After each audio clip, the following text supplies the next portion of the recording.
We got into water a little bit. Different people I've talked to have asked a few questions about it, but the water situation starts with the sky. So you're looking at what falls from the sky rather than taking it out of the aquifers. And that also means rain and snow melt. We got into a little bit of discussion on why the roof is sloped the way it is due to, like we were first doing the roofs, just to review a little bit, sloping south to get this, to collect the sun to melt the snow, and then got into the fact that that makes more details, and now we're doing this. So you'll see the building next door, the education facility, and the one they call Corner Cottage, has this configuration, which works great.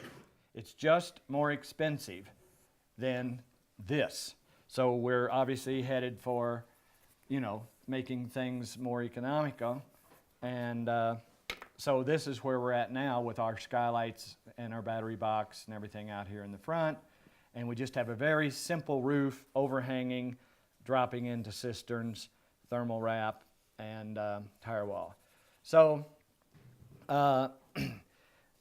looking at the roof first, it starts with the roofing material. And I mentioned yesterday to look at this roof, which was the Bry material with it, and it started deteriorating and needing its acrylic coating every few years, so we went ahead and spray foamed it, which is not bad. You have to put acrylic coating on it, but a lot of places around the world don't have the spray foam coating. We're looking at trying to come up with a universal design that has basic qualities that can be used around the world. So we went next door. This was the first building we built out here. Next door, we went to just a material called EPDM rubber. It lasts for 10 or so years. You can see by it next door that it's going to need maintenance soon. And then the next building over is when we started going to metal, and I got into the fact that metal does create issues because of the detailing, especially with the kick-up. So this configuration of roof was aimed at getting metal, which is very subtle, and it collects even moisture in the cisterns. We've seen it dripping from just dew. And it collects clean water. It's a very simple lifetime roof.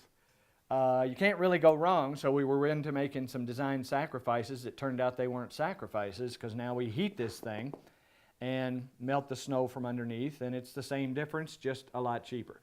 So the roof is the beginning, and if you're going to do catch water, and water's a big issue these days, so you should, you're looking for, in my opinion, after all the years we've been fooling with it, you're looking for a metal roof.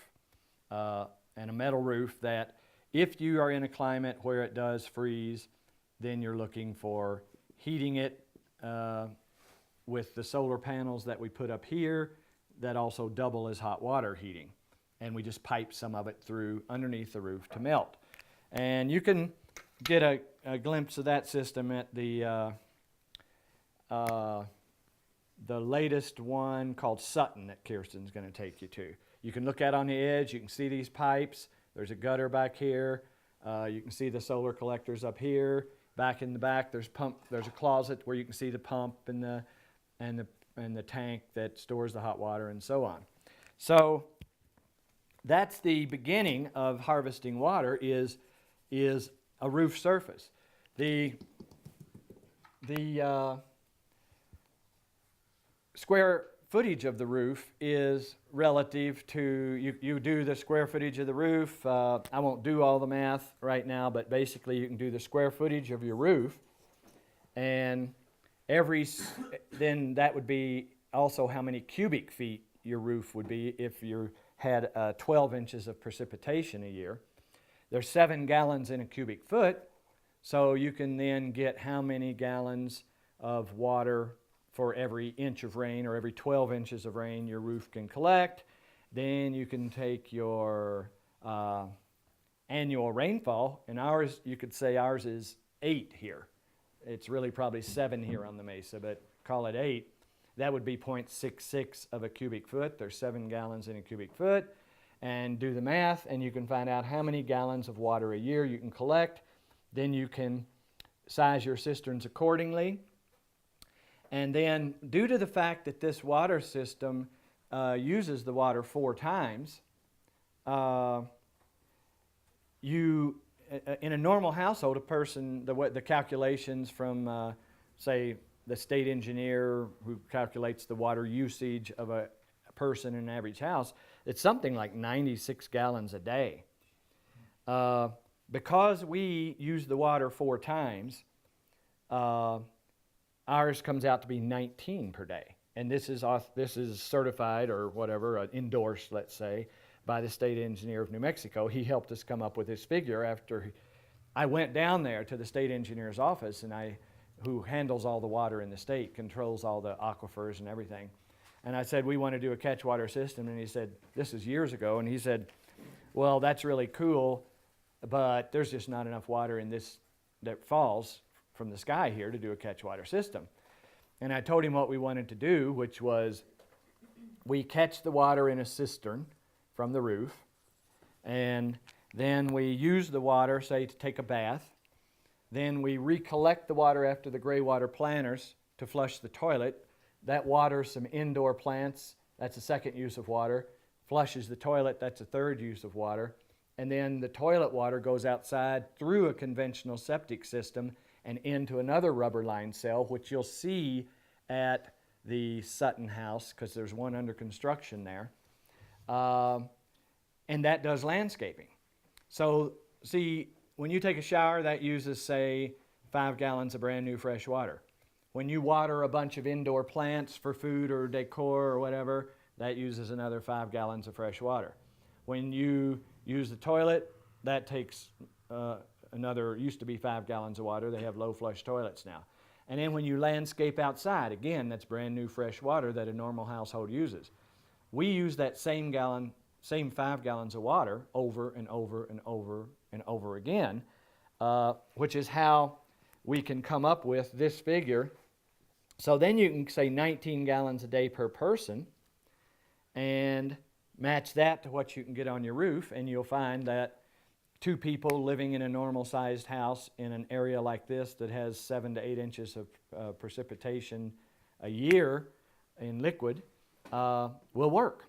And the state engineer was super psyched about it because it would cause us to be pumping less water from the aquifers that are waning in New Mexico. So he helped us come up with these figures. And so that's the basis of it right there. But then the water, you're getting the water on the roof. The next step is you have to get the grasshopper wings and bird shit and whatever else out of it, dirt and dust. We have silt catches.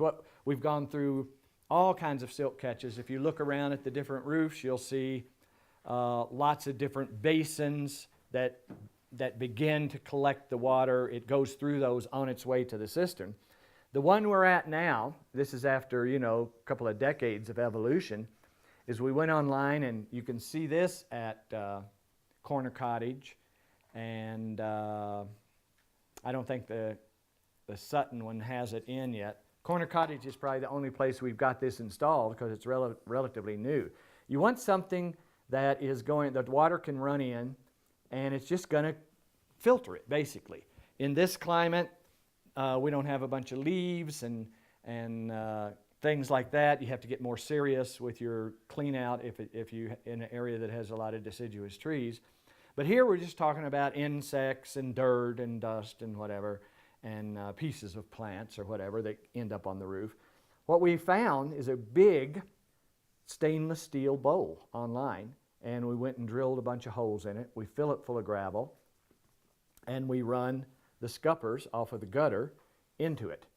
And I think they've even got these installed next door. So definitely go up and walk around the roof next door. I would say don't walk on the roofs, walk around them to see all of this.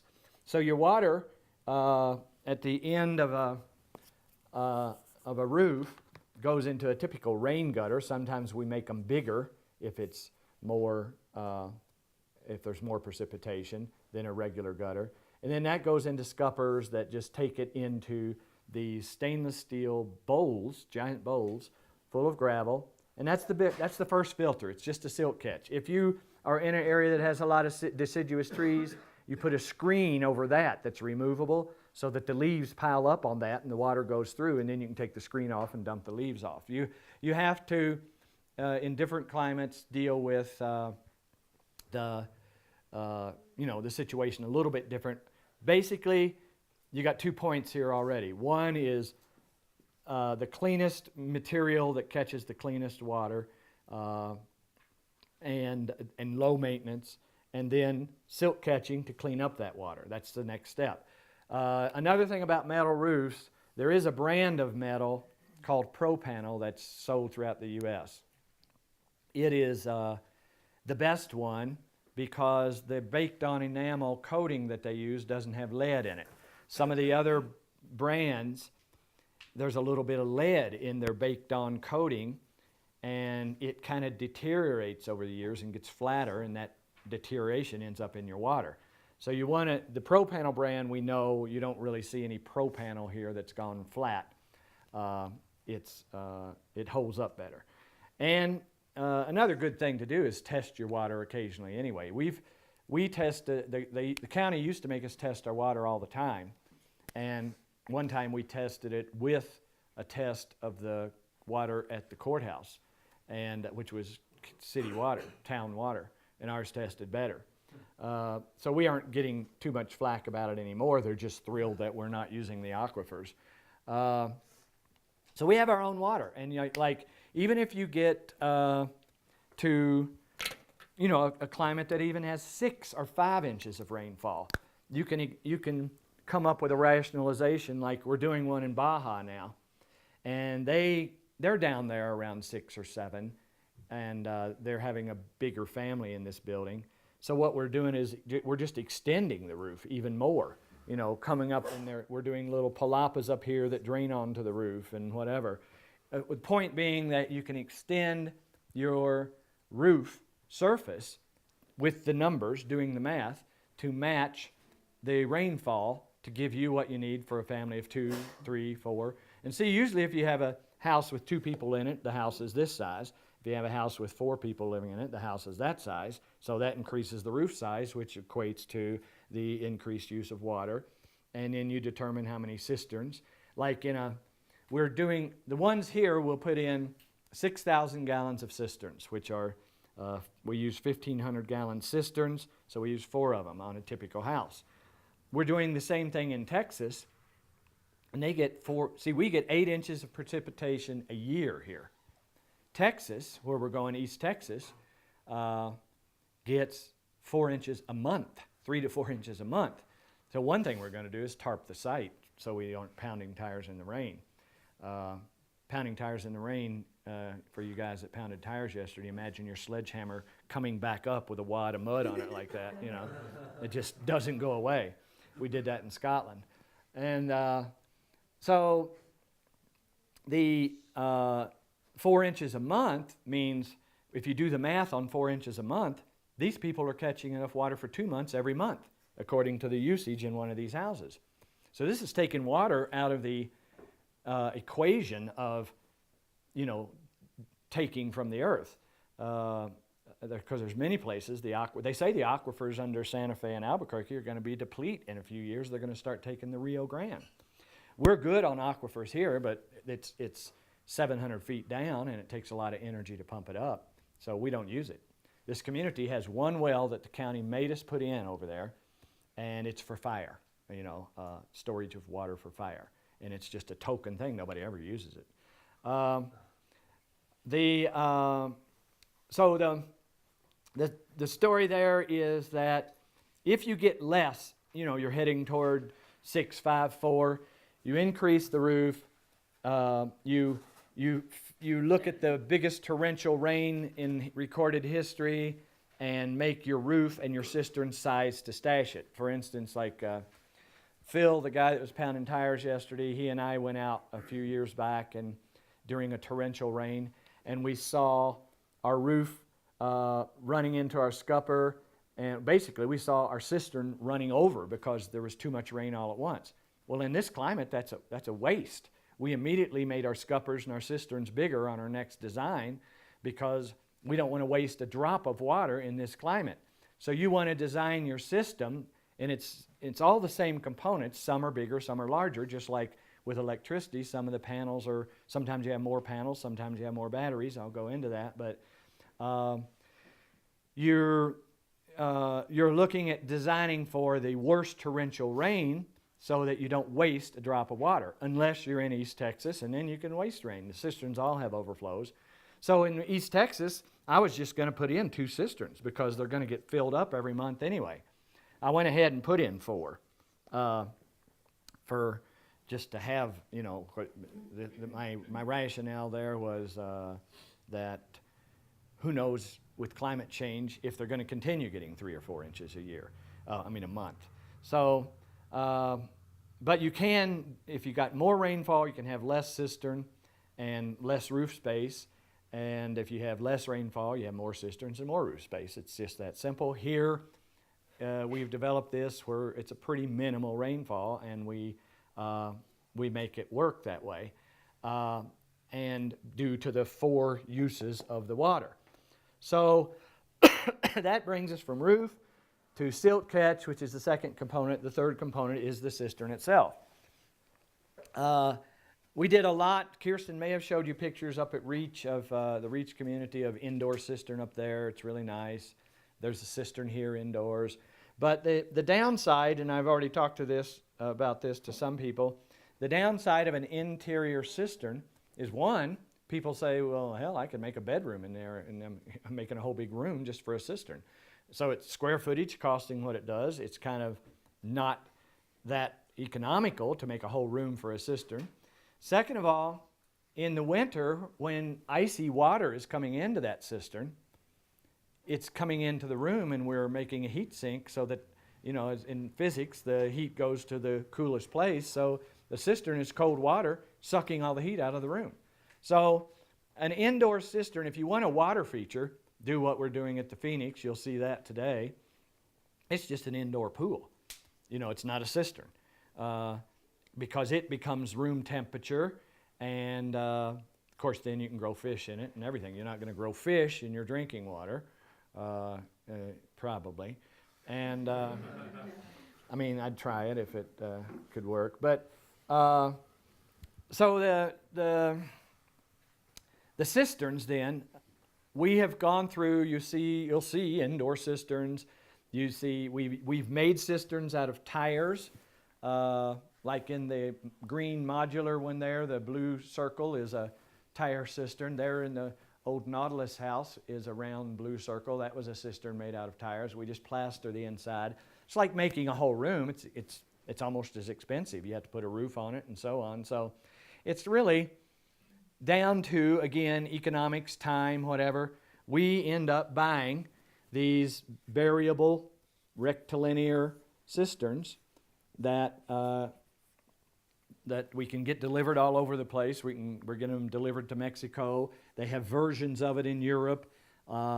We would have to build maybe a tire cistern. Like when we went to the Andaman Islands, this building here, there was no resources. This was in the Andaman Islands, and under this building, we dug a big hole by hand and lined the hole with rubber and just did a floor over that, and that was a cistern. I mean, so if you're in someplace in Africa, that's what we're going to do. Is we're sort of rehearsing all the time for places we know we're going. You saw the guys mining out the dirt to pound tires with in that second circle.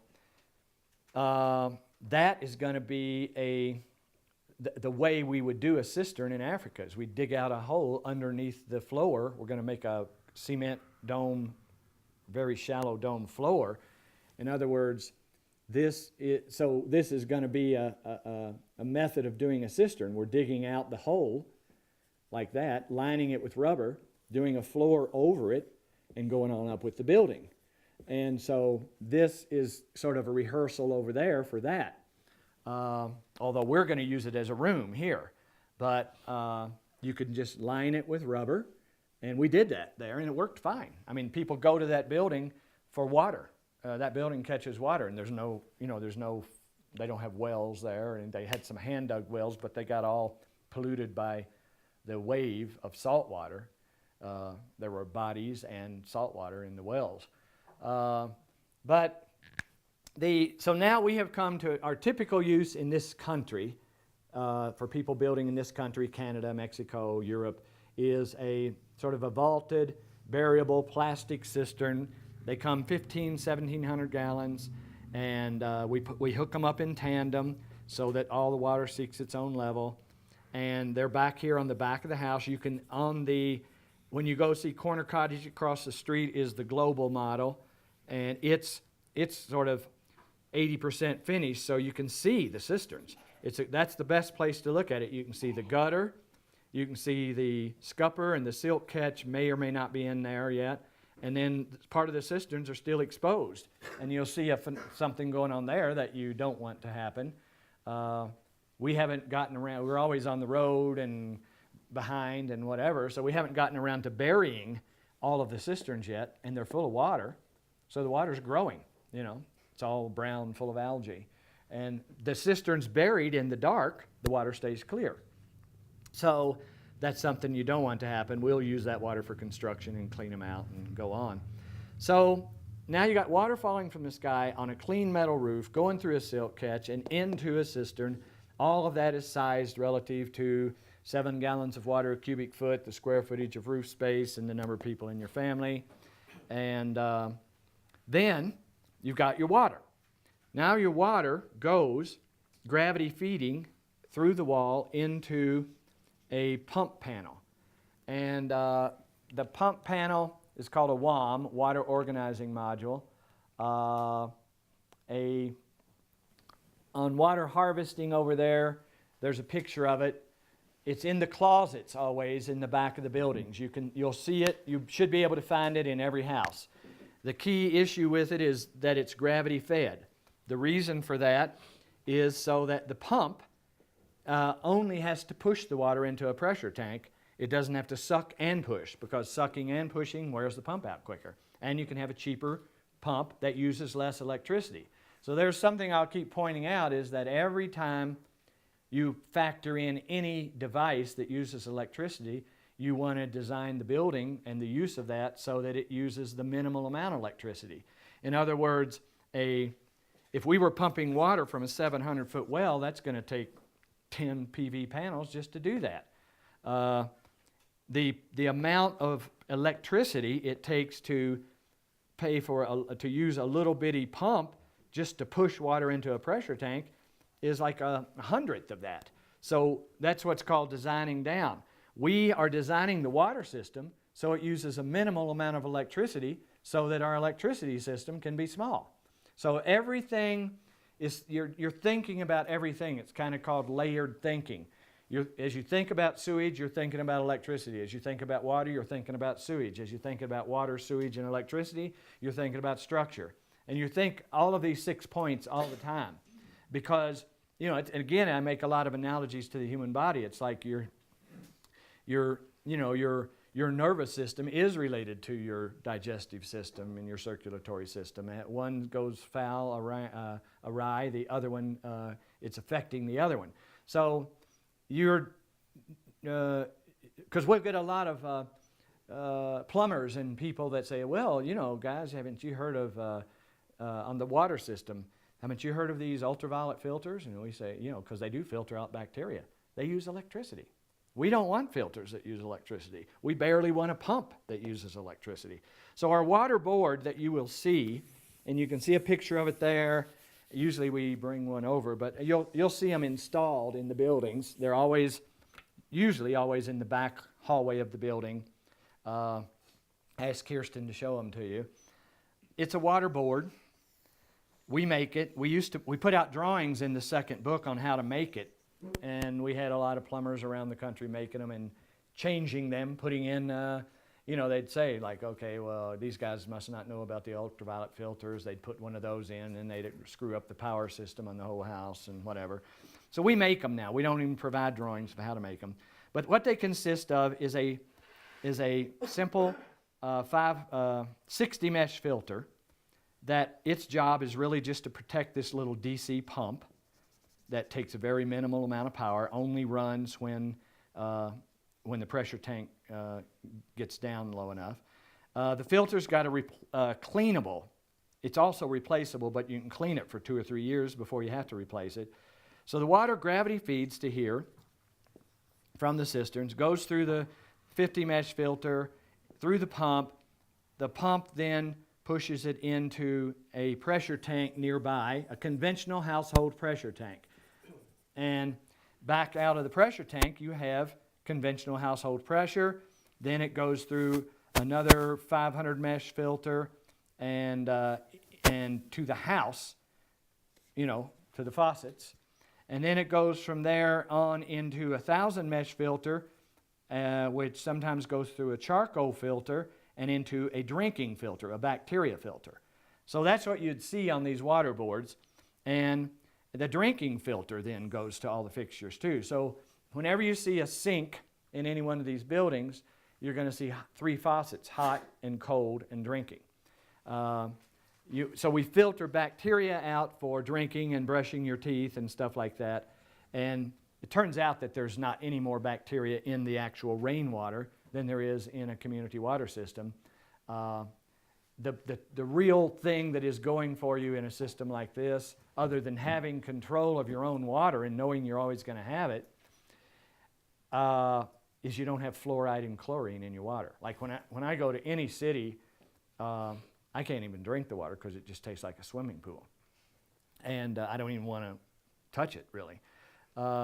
So this water is clean, clear rainwater, and we use it 4 times, and that's the nature of the system. The water board is a crucial element in the building. We've evolved and developed it, and we ship it all over the world. The DC pump that pumps it just takes a fraction of electricity. It's about a $160 item. We usually advise people have 1 or even 2 on hand. I mean, it should last 5 or 6 years. So we don't know what's going to happen in the future. So if you got a couple extra pumps, you're good for 15 or 20 years.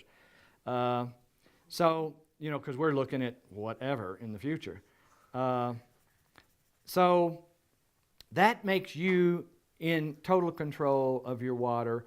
You find yourself, this is the same with the electricity too, but if if you're looking at the weather and it says showers for the next 3 or 4 days, why, take a long bath, take a long shower. You always will have enough to live, but sometimes you can live more luxuriously on water. Sometimes you can live more luxuriously on power, depending on what your weather is. You kind of relate to the weather. So that gives you water from the sky. It's as simple as that. It's taken the place of pumping water from a deep aquifer and taking a lot of electricity to do so, and taking, depleting the aquifers, which are finite eventually, and depleting the aquifers affects things underneath the earth, and definitely has an effect on the planet. And like I was telling you yesterday, in that whatever county that is in California, they have depleted their aquifers, created a vacuum, sucked the salt water in and polluted their aquifers, and then dumped their sewage in on top of that. So, it's like we do affect things, but just harvesting water off your roof from the sky is a pretty harmless way to live on this planet. So, before I take that into the sewage, what we do for hot water is Europe has been using gas demand hot water heaters for years. There are water heaters that the cold comes in and they flash on due to a pressure release valve whenever you turn the tap on, and the water gets flash heated. It's on demand flash heated, and that water is So the water comes in cold, it goes through a coil and gets flash heated and comes out hot. So we use those.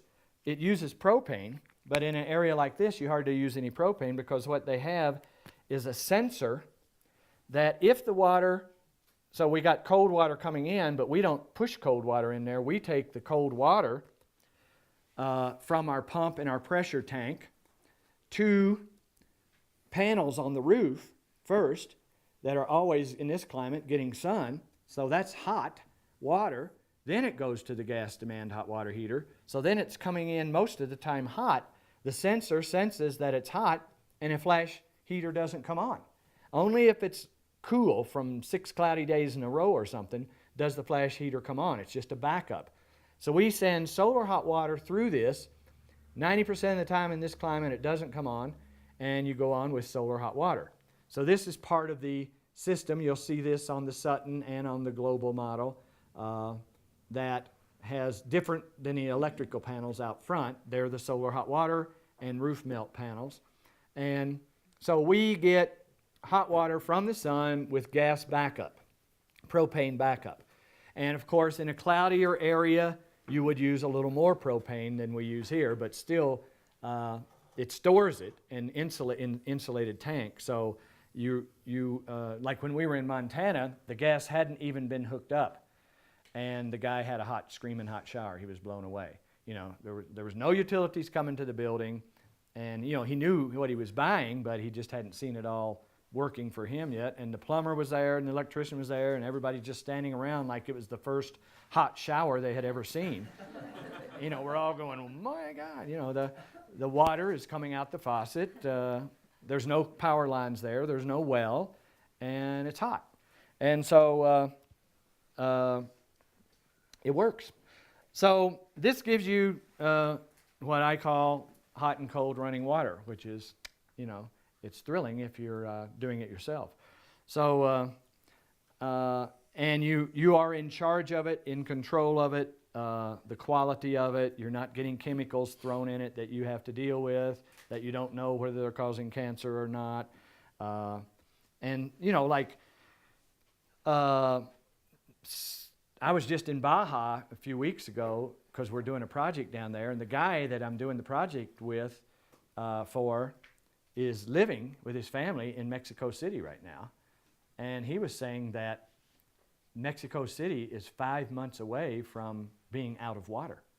You know, they get a lot of rainfall, but they run it off of reservoirs. And the reservoirs are low and not filling back up. And so, you know, can you imagine however many millions of people there are in Mexico City being all there without water? It's going to be it's going to be chaos. So that's what people are looking forward to. And here they are in Mexico City. They get 3 times as much rain as we do.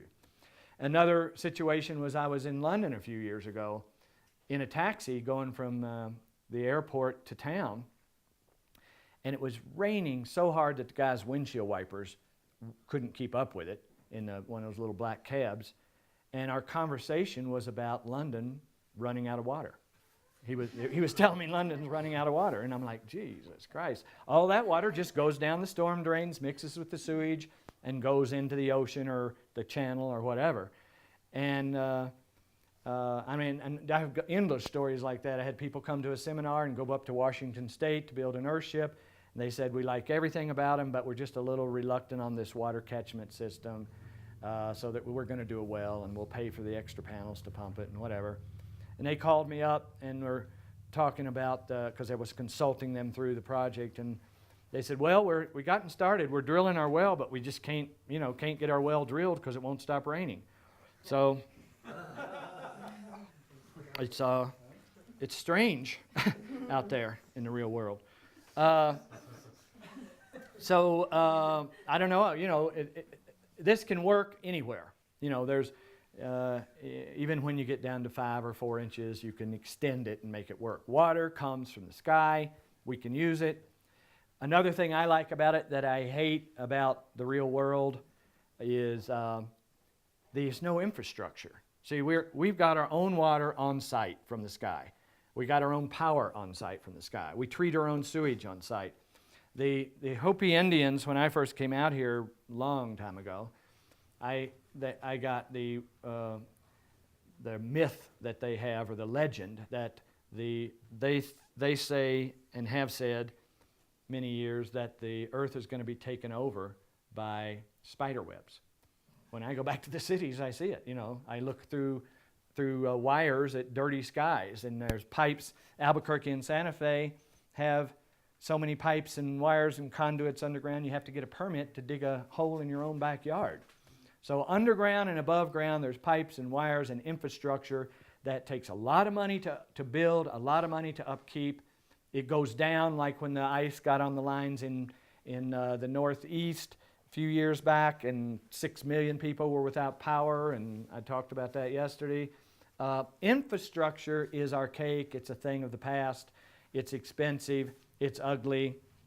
Not to mention, a lot of the places I've been recently, looking at sites to build earthships, there's beautiful land, but there's those giant standards of, power lines going through it, and it's just worthless, and it's marching all across the state, and that's what they had trouble fighting. They were fighting that when we were in France. They wanted to take a giant power line from central France down to the south of France and condemn a bunch of farms and houses and things along the way just to deliver power, and they're going to lose half of it from line resistance on the way there anyway. It is insane what we're doing. Infrastructure is, I hate it. I just think it's, people talk about, the president's even talking about, the way he's being advised is to get a solar power system and shove it back into the line grid when you're not using it. All that does is reinforce the need for the line grid, when really you need to decrease the need for the line grid, because all they're going to do is continue to make more of them.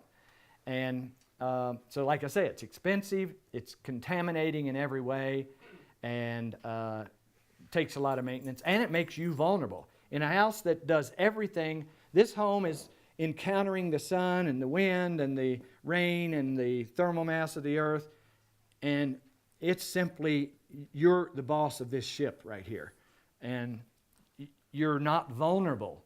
And that's something for the future, because if we had this great economic crisis here in the last couple of years, as well as fuel shortages and so on, and the gasoline and all of that, how vulnerable do you want to be? Your home can be absolutely not vulnerable to any of that. I mean, if the economics go down, does that mean the infrastructure is going to go down? If they run out, if they have a shortage of fuel, does that mean the infrastructure is going to go down? Well, the infrastructure is subject to that. I think I said something in the Water from the Sky book that anything that goes down, water is going to be affected by it.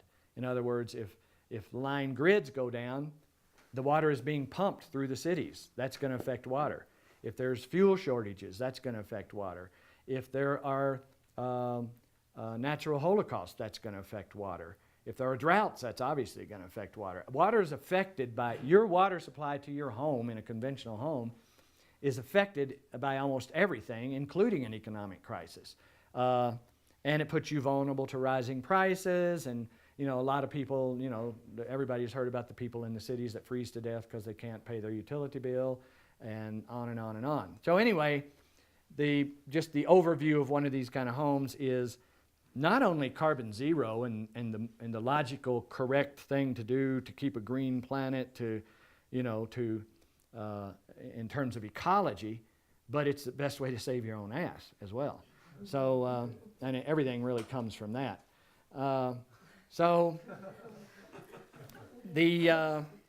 That's water. That's how we get it, and it's working here. You'll see it in every one of the buildings. It's been working here for 12 or so years, 14 years. I don't know how old this building is anymore. But it's really gotten improved in every one of these systems, is improving constantly. The older buildings do it, but the newer buildings just do it so much cleaner. I mean, I would compare this building and say the studio building over there to like a 49 Ford, And the newer buildings are like, a 2009 BMW. And they're going to keep getting better and better. It's just, yes, the 49 Ford will get you from Maine to California, but the BMW will get you there with a lot more fun and better tunes and air conditioning and whatever, better handling. And so that's the way the new buildings are. So that's water, how you encounter the rain and the snow to get water coming out your faucet hot and cold and drinking. So then connected with that is then the sewage. And that is the major component of that is this thing right here that we call a botanical cell. The newer drawings of this are a little more evolved, but what a botanical cell is, it's even that one back there is early. Everything in this building is early, but it's rubber lined. It's a cell about 3 feet deep. It can be any length. We usually make the lengths they're relative to how long the rubber comes, so that you don't want to have to splice it. But the botanical cell is usually, sometimes we have them in the first part of the building behind the first layer of glass, and then we have them in the greenhouse, of course, and then we have them outside. And you can see one under construction outside at the Sutton house that Kirsten's going to take you to. But basically, your water is going through these rubber-lined cells full of plants. The whole issue there is that plants clean up the water. The way they clean up the water, there's a bacteria. First of all, the botanical cell, as you can see, is full of gravel for 2.5 feet. Then there's a little layer of sand or straw or both. The purpose of that is to keep the dirt from falling down into the gravel, because the voids in the gravel create a body of water that the plant, it's like hydroponics almost, that the plants always have access to 1,000 gallons of water. The dirt is just to structure the plants, because they're getting their nutrients from the gray water, and some of it from the dirt, but mainly from the gray water. This drawing was made just from slicing into one of these and seeing what it looked like. The big rocks are what we call reception and reception bulbs, because that creates bigger voids of water, so that, for instance, when your bathtub drains, it's going to drain slow if it goes straight into the gravel. But if you have the big rocks, they're sized so that a whole bathtub can drain fast into the voids between the rocks, and then it moves through the gravel. But it starts with the water going into a device, very similar to like the silt catch on your roof. You have to deal with the fact that out of your shower there's hair and parts of soap and whatever. And in your kitchen sink, there's all kinds of stuff, bacon bits and broccoli pieces and whatever. And so we used to, we keep evolving. We used to want every drop of water to go through the botanical cells, and then we recapture it at the end to flush with. And what's going on in the botanical cell is, in the gravel, there's a bacteria that come naturally that kind of attack the water and clean it up a bit. But the main thing that's going on is, as the plant roots suck up the water, which they do, they put out oxygen. Plant roots are just tubes, and they're sucking up water, probably through a natural convection, like we're sucking up air in the buildings. And as they suck up water, they have to evacuate oxygen. The oxygen oxygenates the water. It's what cleans it up. It's called oxygenation. That's what cleans up the water. And then there's a certain transpiration and evaporation aspect. But that 1,000 gallons of water is moving through the botanical cell, getting sucked up by the plants, getting oxygenated. Then it runs through a peat moss filter at the very end. Then it drops in to a lower place and full of big rocks again. There's a pump, a submersible pump that's down there that's set up on a pressure switch, so that whenever you flush your toilet, the water comes on, and that pump comes on. It's another little pump panel up there on the right. Whenever you flush your toilet, the float valve in the toilet opens up a plumbing valve, which turns on the pump and pumps used oxygenated gray water into your toilet until it fills up, and then it stops. So That's what goes on with this system.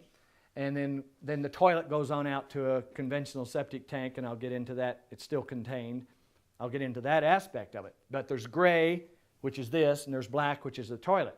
Well, what I was getting at is that the kitchen sink is kind of borderline because it has solids and pieces and parts in it. And we used to always run the kitchen sink into here because there's a balance. In other words, your daily activities have to produce enough water to deal with the volume of flushing that you do. So we would run all the water into here except for the toilet. But we found out that basically a home is balanced by the clothes washing machine, the sinks where you brush your teeth and wash, and the shower. Those activities produce enough water to give you enough to flush with. You don't need the kitchen sink. But we didn't know that for the first few years. So we'd made these devices. There's a little tray to catch grease. This is called a grease and particle filter. A lot of the houses used to have them. I don't think any of the new ones have it anymore because now we take the kitchen sink, we consider it black water, take it to the septic tank with the toilet and deal with it that way. We still get enough water to flush with. The only out of balance thing about this is like a situation like here today. You guys are all using the toilet, but none of you are taking showers. So you're depleting our flushing water by not taking showers. So on the break, everybody should go in there and take a shower. But help yourself, for sure. Yeah. Solar hot water, help yourself. So that'll help us get, otherwise Michelle has to go in there and stick a hose down the pipe and replenish the flushing water for you all to flush with. So, but in a normal home with 2 or 3 people living in it, they're taking enough showers to equate to their flushing. And there's a balance there, and we've gotten that together over the years, but we didn't have it together in the beginning, so we had to have so see if you're just filtering or silt catching your bath water and your clothes washing water, all it is a little copper tray with holes in it. That catches the hair and whatever. Take it out every month or 2 and tamp it on a compost pile and be done with it. But when your kitchen sink ran into here, it was a grease and particle filter situation. It was a much more elaborate device. And that's a picture of it right there. And what you'd have to do is you'd go in and take that tray out, but it'd have bacon and hair and broccoli and grease and all kinds of stuff. It was pretty gnarly. And we'd go, people talk. And so online, we'd hear people talking about, what a nasty job cleaning out and servicing an Earthship grease and particle filter was. Well, we've eliminated that now because we don't use them anymore because we run the kitchen sink in with the toilet. But it got so gnarly that we started going, okay, we'll respond to the people's complaints. And see that little inlet line, that little black inlet line right there, taking that, all the stuff comes out of that and collects in that tray, and that tray gets pretty gunky. And so we got the brilliant idea of taking a woman's hose and radiator clamp, and we'd clamp, so the pipe comes in like this, and all that stuff was going into this little tray. Well, we just radiator clamped a woman's stocking over there, and every couple of months that stocking would just, it would get full and be this big chunk of stuff, slimy thing, laying there, looking sort of alive. And whenever your tub quit draining properly, we'd know that the stocking needed to be changed. And so I had a maintenance guy that used to do that all the time, and I knew if he wasn't around, if the people came to us and said it's not draining properly, why, I would know what to do, and I did it sometimes. And one time we had one of these grease and particle filters right under the kitchen sink in the Hut House, which is not online as a nightly rental anymore. It's a nice little building, but it's out of date. That's a picture of it over there, the white middle one on the left of the left thing. But anyway, underneath the kitchen sink doors there, you'd open the doors, and there's the grease and particle filter with a redwood lid, and you open the lid. And so anyway, this guy, the maintenance guy, threw me a curve. He didn't just get a single woman's hose, he got pantyhose. Put the full pantyhose on there. And so after about 3 months, the hut house quit draining properly. So he wasn't around, so I went in. I knew exactly what to do. I opened the kitchen cabinet doors, popped off the redwood lid, and these 2 legs, slimy, came slamming out and hit me in the face. It scared me to death. And just gunk all over me and everything. So that was really the inspiration for moving forward from that design. But it hasn't all been easy. So that would definitely get written about online. So we don't even use them anymore. Now we just have a little copper tray. It catches the hair from the bathtub. The kitchen sink is plumbed to go with the toilet to the septic tank. And we have found out that that's enough. People take enough showers and wash enough clothes and brush their teeth enough to create enough flushing water. And, you don't, like in water conservation, they're always talking about don't flush your toilet any more than you have to. Well, here it doesn't matter. You're flushing your toilet because you're flushing it with used water. It just changes the whole concept. We don't even care if you have a low flush toilet or not. So, of course, all toilets are low flush these days, I think. But this is just the kind of evolution. Like we used to go, that's a little redwood cage for the charcoal and peat moss filter. Now we have the charcoal filter on the water board, and it's just a peat moss filter.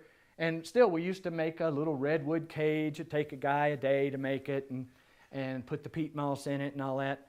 And that's evolved because now our botanical cell is linear, and it's about 2 feet wide and 25 feet long or so. And the gravel is all in here and everything. Well, we get a peat moss bale. They come in plastic bales. And we just cram it. We just take an ice pick and stab it a bunch of times, cram it into the space, and the water has to go through it. In other words, we're just constantly getting the methods of doing this more and more simple, more and more straightforward, and work better. So we haven't had much problem with gray water at all in recent history. The corner cottage one we hit rock, and those botanical cells had to go laced up and down over rock and everything. And sometimes the water there doesn't move fast enough to the flushing well, and we have to run the bathtub to do in that one. The Phoenix has got huge gray water planters. It rarely, if ever, runs out of flushing water. And it definitely takes this system to the limits. But anyway, you have what it is then is a botanical cell. You can have, we put them in tandem, link them together. You'll see them in every building, inside the living spaces and in the greenhouse. Clearly, they have to be on the solar gain side of the house so they get sun, because the plants growing is what sucks up the water. And so we're basically, the first use of the water is taking a shower. The second use of the water is growing food, aloe vera, grapes, bananas, whatever. And then third use is flushing your toilet. Fourth use is landscaping, which I'll get into. And so we have taken these botanical cells now way far into food production. A way that this evolved, just like with the stockings, was before we invented all of this stuff, we were not going to make Earthships use flush toilets. We used compost toilets, which they work fine, but the 90% of the populace, of the people, they want it to go away. They don't want to be dealing with it, whatever. Although compost is a great thing, lots of people don't want to deal with it. So we were still adamant about it. We were going to use compost toilets because we didn't want to flush away even a gallon and a half. Back in those days, it was 5 gallons of water, every fresh, good, new water. Especially if you're harvesting it from the sky, you can't afford to. So in the old days, we were using compost toilets, and since people didn't like them that well, and we're trying to make these things marketable to all the people, we invented a solar toilet. I don't know if Kirsten showed you a picture of it last night in the mountains, and we took it to the Himalayas because nothing breaks down there. And what it does is it takes human waste and turns it to ash. It fries it like in an oven to ash. We had it all figured out where it would it turned out to be less marketable than the compost toilet, because we had this thing, this scraper. It was like an oven. A solar oven is what it was, with a toilet seat on it. I mean, that's really all it was. But we had this device in here where it smeared it and made it thin so that the sun would dry it within 40 minutes or something and turn it to ash. And I actually took a mayonnaise jar full of it and put water in it and took it to the water testing place, and they tested it. It was benign of any bacteria. So I had a mayonnaise jar full of shit dust that I took down to the state authorities and dumped it on the guy's desk, and then told him what it was, and he screamed and jumped up out of his desk. And but I was always reporting to them what I was doing, and so he said, "Go ahead, work with it. Somebody's got to do it." I wasn't that stupid. I had established, doing all this stuff for 40 years. I had established a rapport with all these guys these authority guys down at the state level. And the reason I got into so much trouble was, fate would have it that they all, within a matter of 2 years, retired. One of them retired. There was a bunch of them. One of them retired. One of them had a heart attack and died. One of them had a brain tumor and got cancer and died. And they all just faded away, all within 2 years. And I'm used to going down there and dumping shit dust on their desk and having them do nothing but scream. Well, I went down there, hadn't been down there for a few months, and they're all gone. And they said, "We hear you're doing this and that up there." I said, "Yeah, well, Fred Navarez said I could do that." "Well, he's dead. He doesn't work here anymore, and you are breaking every rule in the book." And so I got in a lot of trouble through what I call the changing of the guard at state level, and that was part of what got me into a lot of the trouble I got into. But anyway, we had the solar toilet, it and the compost toilets, and this is an example of how crisis, I guess, and I think this is going to happen with humanity as well. I've been in this situation a lot. Crisis puts you into a different mode of, panic, and you end up either failing or inventing something. So it was crisis that actually took us to this botanical cell thing, flushing with used water. And the crisis was, I was doing a really custom house. There's a picture of the inside of it over there, that little fireplace thing. It's called the Nautilus. It's up at the top, 2 pictures on that thing too. It doesn't exist anymore. It was engulfed in another whole building. But it was a beautiful house, piece of sculpture, funded by a guy with a suitcase full of cash. I didn't ask any questions. But I wanted it to be a success, and we were getting ready. We had it all designed to put one of these solar toilets in there, and we had been refining them, and that was when we had just built the studios that you're staying in, and they had 2 solar toilets in them. And it turns out that the solar toilet oven was all made out of metal, and it cost like $1,500 to make these things, and and it cost $600 to ship them. So we got all brained out on it, and decided to make the oven itself as part of the building, and then just ship the components. So what we did is made the ovens over here at these rental units out of masonry. Well, if you've ever put a concrete block out in the sun and a piece of metal out in the sun, you come out a couple hours later, you pick up the concrete block, it's warm. You can't even pick up the piece of metal. So that was the phenomena that we didn't count on. The masonry ovens didn't get as hot. The metal ovens got hot enough to fry shit. So we had the masonry ovens over here, not knowing that we were making a dreadful mistake, and got it all done, and tenants moved in, and they came over after being there for about 2 weeks, kind of embarrassed, and said, "We don't think our solar toilet is working." So I go over there and lift the lid, and it's totally full of some kind of primordial soup. Nothing being fried at all. It was disgusting. And the reason was that I didn't snap to until later was the masonry oven just gets warm. The metal oven gets screaming hot, and it causes the frying to take place. All I was doing was making warm soup here. And it was disgusting.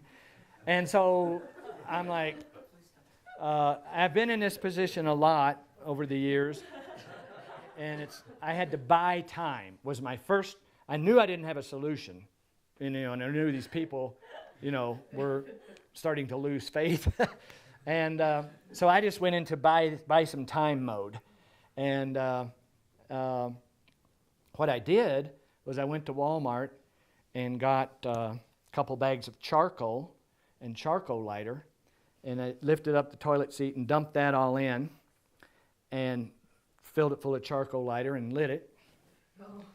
And the people were gone for the day, and I came back at 5 o'clock, and it did it.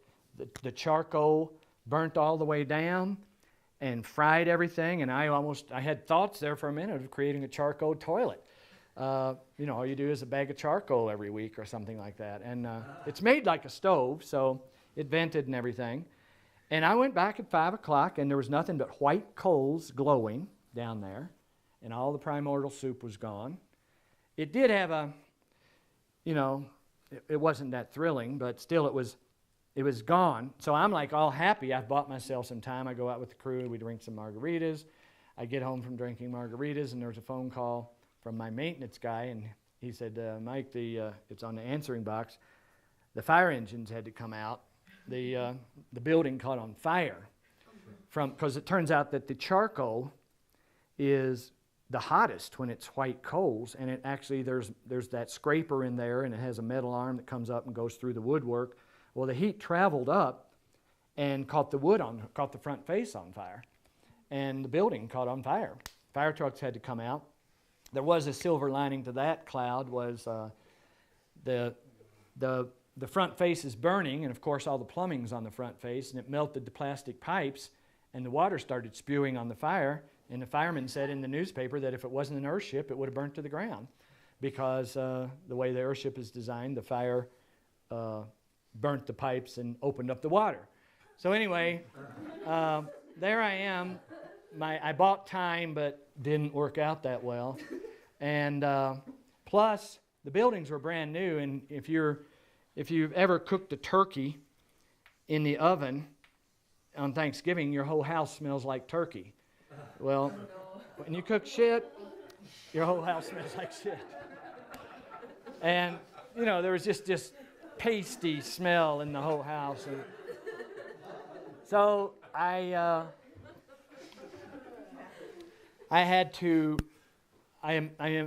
was out of the time buying mode at that point.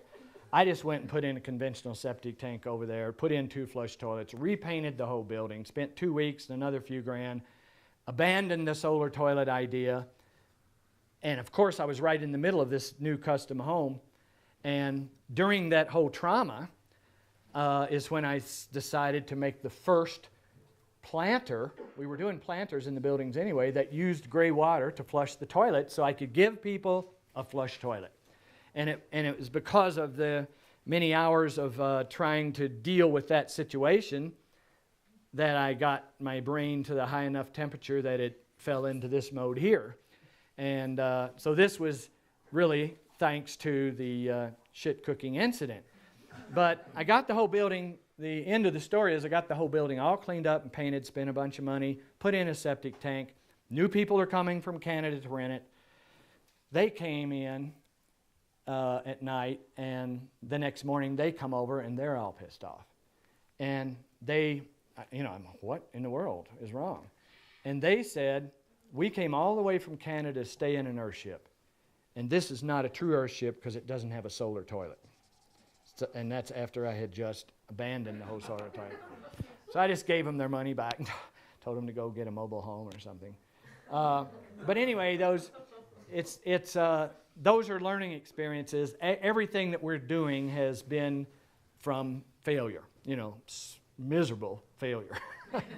And but it out of miserable failure comes some good things. The only problem is you usually get sued for miserable failure.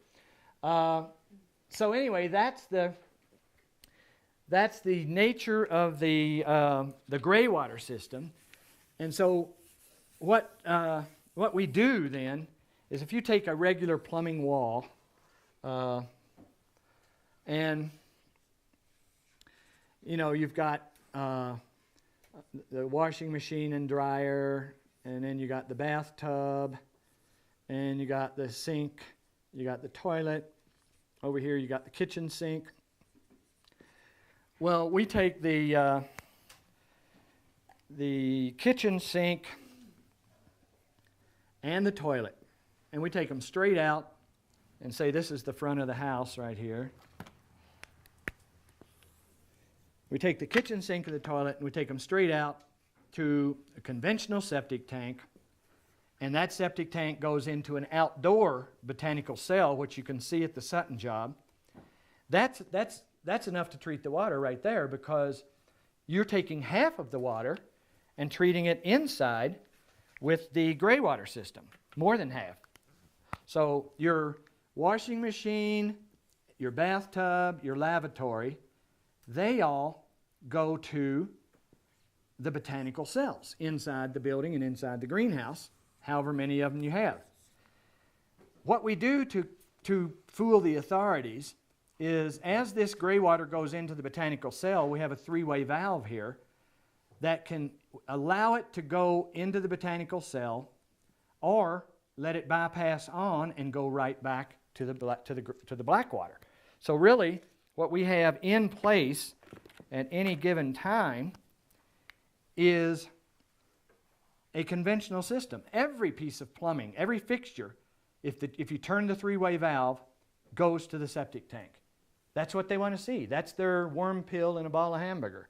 You got a conventional system. And I showed it this way to the authorities. I actually have I think it's in the Water from the Sky book. I have a letter from the main authority, who's now dead, of the state of New Mexico. And he said, in that you have a conventional system inherently in your system, you don't even need a variance.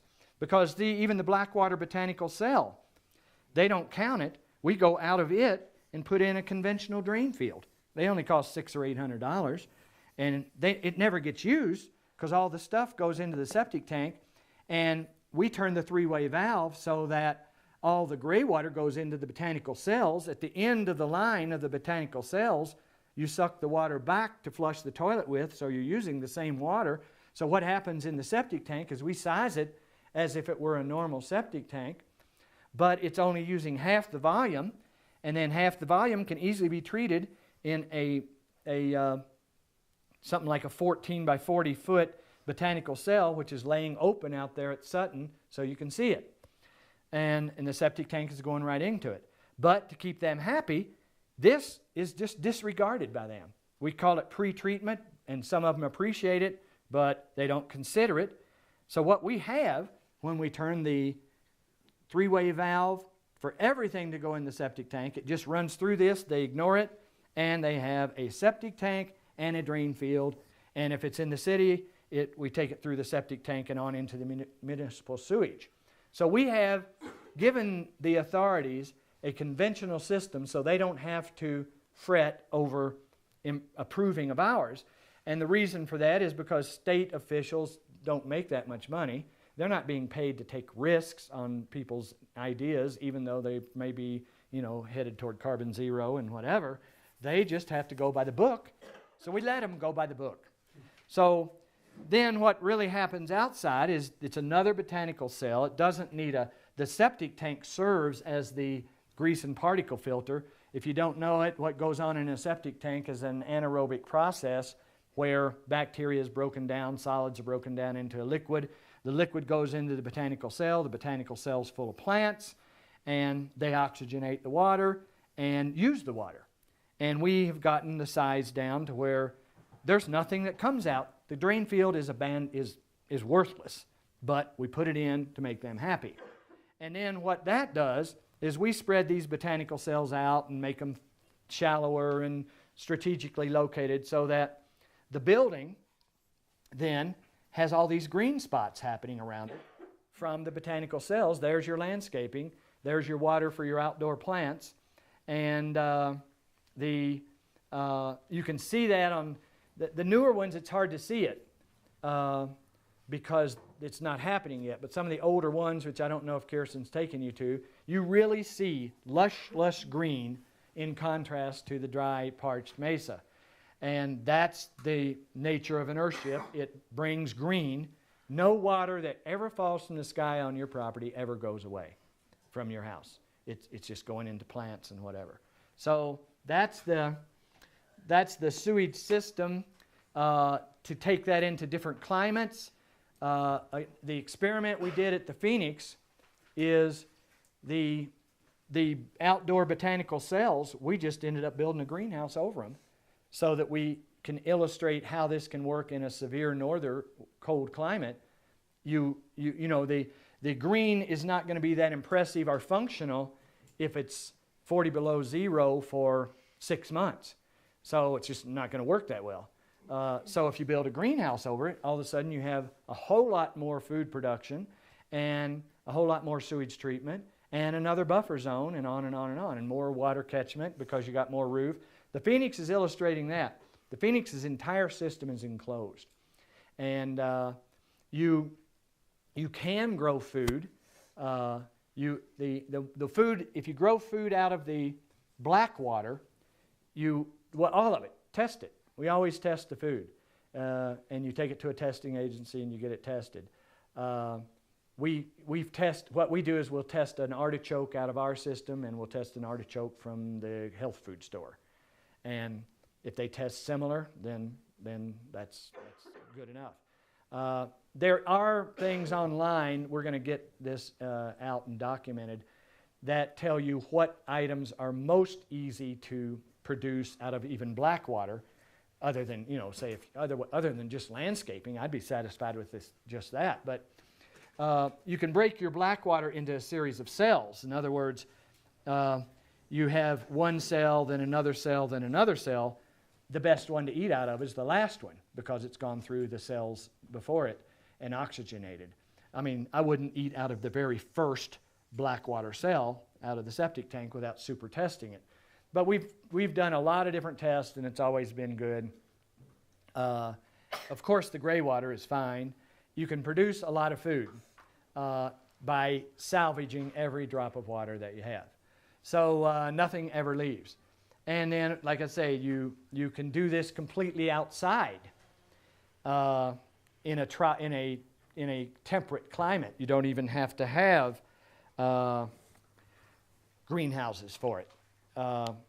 But there's all kinds of little idiosyncrasies. What if you're in an area like where we're going in Texas that gets 4 inches of rain a month? What would happen there is your outdoor black water cell would get saturated with rain. So what we have to do in situations like that is, one, sometimes we have to put a greenhouse over it for that reason, not to protect it from the cold, but to protect it from the rain, because the water for it comes from the sewage itself. In a not quite as bad of a situation, we'll put it out in front and slope the surface of it, and we catch the water off the front face and take it in to flush with. And even on the highway landscaping, they have these membranes that just have holes for the plants to come out, and the water then runs off of it, so you can fill this with your sewage water to water your plants and get the sky water to go away from it. So there are a lot of different applications of this relative to your temperature and your length of winter and your level of rainfall. Different conditions make it so you may have to protect or greenhouse over it. Here in this climate, we don't get enough rain to mess with it at all. All it does is stash some of the rain as well. One other aspect of this, which I just mentioned, but you can see it at the Sutton house best. We catch all the water off the roof of the house, dump it into the cisterns, like I was saying. But the front face catches a little water, and it's too low to go into the cistern. So we put a gutter at the bottom of the front face, run the gutter around and dump it into the botanical cells. They get washed out with rainwater. And even stashed up with rainwater, and they're all set. The botanical cells at the end of the line have an overflow that goes to the septic tank anyway. And then the septic tank runs to an outdoor botanical cell, and then if that ever overflowed, it would overflow into a conventional drain field. So there's all of these safeties set up for it, because we learned that the hard way. Somebody built one. We didn't build it. They took our stuff and books and built one in Colorado. And just to show you how all the systems are interrelated, this is a good example. They were in an Earthship, an early one that had the early models of all these systems. An old 80-year-old guy was staying with them, one of their fathers or something, and took his teeth out. They were going for a picnic or something. He took his teeth out to wash them in the lavatory, in the sink, and spaced out, being 80, and left the faucet running. And the other people, the younger people, didn't notice. They all got in the car and left. Came back, I think, the next day or something. And the sink just stayed running, of course. It drained their cistern into their living room planter, which didn't have an overflow, which flooded their living room. And the pump just kept running and ran down their power. So in other words, they run their power and their water and their living room all in one teeth cleaning incident. So what we learned there was, and it wasn't us because we didn't build it, but still that was a lawsuit waiting to happen. And so we have everything checked out, like if your water pump stays running too long, it turns its own circuit off. If it did, for some reason, keep running, it would simply go on, overflow into the septic, overflow into the botanical cell outside, and overflow on into the outside drain field and never flood your living room. As a result of that, we have every interior botanical cell with an overflow that goes to everything else. So the only way you're going to go out there, or we did, and make mistakes to tell you how to evolve the system, and we're still doing it, only it's much more minor mistakes now, and everything about this does work now. There's not many of those kind of incidents happening these days. So that is the basive water system. Anybody got questions on that? Yeah. Because of when you put in the conventional leaching field, because you've got this economical water usage, did they require the same? Yeah, they ignore all of it. And so you still have to put the same size. Yeah, that's their best way of it. Some of them will calculate with us, but most of them just say, look, it's going to be easiest for everybody if we just ignore your system. We are letting you put it in, but we're going to ignore it and put in ours. In other words, we're basically duplicating a system, but we need the septic tank anyway. Mm-hmm. So all we're duplicating is a drain field, and we just don't. $600 or $800 for a drain field is a lot cheaper than fighting the authorities and trying to prove and whatever. Yeah. On the variable cisterns, at some point, is there ever any repair or replacement that needs to be done, and what's involved in that? We've never had to do. In a few cases, in the older models, we've had to go in and clean out cisterns, but not much. Like the newer models with the plastic cisterns, they don't even need cleaning out. The old systems had a funkier roof. The filters would get dirty quicker. The cisterns would get dirty quicker. Now the clean metal roofs, the filters need to be cleaned, 3 or 4 times a year at the most. The cisterns never need clean. It's kind of working pretty smooth right now. All aspects of this whole integrated water system, which again, look at the electricity needed by this. That's why we stay away from the light filters and all of that. It's 2 pumps. It's 2 little DC pumps, and those pumps are DC for a reason. We're going to take a break in a minute, and then I'm going to do the power conversation. But the DC pumps are there DC because if you take everything, normally electricians, solar designers will tell you, just invert everything to AC and use all AC stuff just like a conventional house. Well then, if your inverter ever goes on a blink or fries a circuit or whatever, your whole house is down. What we do is we make the water pumps, which are very cheap and DC, the refrigeration, and some lights, be DC, so that if your inverter fries, you still have a life. You can still turn your faucets on, you can still flush your toilet, you can still have ice, and you can still have some light. We only use AC for computers and TVs and things like that, and some lamps and appliances. But we make the function of the house go bypass the inverter straight with DC. So that's why there's two little DC pumps. You'll see them. Every house has got a gray water board. It's just a littler version of the freshwater board. It's a little green board that has a filter and a pump and a charcoal filter. And if you want to know where it is in each house, just flush the toilet. You'll hear it humming somewhere and follow the sound. The gray water, the freshwater boards are usually in the back hallways. In the Phoenix, we always respond to whatever. Some people have, in fact, complained about the hum of the pump when you flush the toilet. So we got them out in the greenhouses a lot. But at the Phoenix, we've even got that disappeared. So there's no hum of a pump when you flush the toilet there. But there is a hum of a pump on the water when it builds up the pressure tank, but it's in a back hallway and you can hardly hear it. Any other water? Yeah. With the black water cells, if you put them in a greenhouse, is there any like code issues with taking black water back inside? Not if they don't know it. What about Well, what we do is we call it exterior. Like what we did at the Phoenix was we did it exterior, and then we built a greenhouse over it. right? So you can, and basically you call that greenhouse an exterior greenhouse. It's not part of the house. You're just sheltering. The rationale is you're sheltering the plants from either rain or cold weather, so that they can grow year round.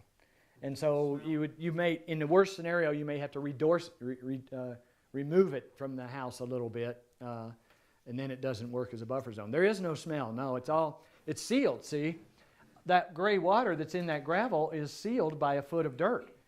And even you can stick your nose down the pipes. We have observation stems everywhere. Yeah. There's I no mean, more with smell. the black water, does it smell? Nope. There's just no smell. So it's like, it's definitely, the people will get into, what do they call them? I mean, there's people that are paranoid of any aspect of this because of even the transpiration, the water that comes up through the plant roots and gets on the leaves. I forget what they call them. Pathogens and things they say that could get through, but we've never found it. In other words, compared to what you face in a city with, give me a pathogen or two, I'll take it any day. Yeah. Is it hard to find the soaps that you need to wash your clothes with or wash your body that are appropriate? Nah, you can use everything. The only thing you don't want to do is you don't want to pour photography chemicals or turpentine down your drain or anything like that. But you can use any of the soaps. It's real easy. It's not some kind of super organic rocket science thing. It's just don't put paint thinner down your drain. It's about all you have to remember. Yeah. With the double greenhouse over the black water system, have you encountered anything with the humidity, with that amount of heat coming into it and the plants? We like it here in this climate. Yeah, you get humidity. We get rid of the humidity as much as we want by ventilation and convection-driven ventilation in the greenhouse. But like at the Phoenix, I like to close it all up, and it's like, and you walk off the dry mesa into the Phoenix, and you're like walking into a rainforest. It's great. So we haven't considered humidity as a problem, but we've experienced it. And humidity is good in this climate. In a wetter climate, you'd want to vent that humidity out to some extent, at least in the living spaces. Like in a wetter climate, you may put all the planting out in the greenhouses and not in the living spaces, so that you can vent them separately and keep your humidity trapped for the plants. So knowing the principles of all this, then you do have choices of how you're going to set it up. But you know what's going on, and you know the rationale for how to set it up. Yeah? What about toothpaste? Does toothpaste build up in the gray water system? No, it's like soap. It breaks down, and plants like all that stuff. All that provides nutrients for the plants. They like gray water better than fresh water. Yeah? Do you foresee things having to be replaced through 10, 15, 20 years? Well, I don't know what it would be. Pumps, maybe. Filters. The peat moss filter, the way I had it explained to me by the health officials, that's why I started using one, is that you never have to replace it. It just gets better. It's organic. It's an organic filter that just keeps getting more and more organic and becomes a better filter and a better filter. So it actually reduces, what they say is it reduces the nitrate loading of the water. And when you test the water, it does have low nitrate loading. You were saying maybe after 10, 15 years, you'd have to dig up parts of your greenhouse because it becomes root bound. Is that just that top 1 foot layer of dirt, or are you actually digging down into your gray water system at that point? Well, it actually, we haven't dug one up because of root bound. So the more roots, the better it's going to work. I mean, I've had people build these, as per our drawings, say in Colorado, call me up a couple months later and say, this thing's not working. It's all saturated. And I said, well, what kind of plants you got in it? And they said, well, we haven't planted it yet.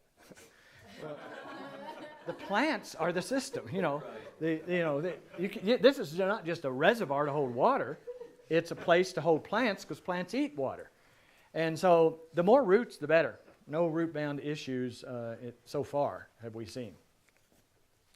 Anything else? Yeah. Are there some plants that are better than others? Oh, yeah, I should mention that real quick, and then we'll take a break, and then we'll do electricity, and then the tour. What you do with these greenhouses, these botanical cells, is you start them with hardy plants that are more bomber and strong, especially with gray water, they even get stronger. I've got a list of them in the Water from the Sky book, but it's like bananas for sure, bougainvillea, all the geranium family, all the wandering Jew family, aloe. These plants up here are the ones.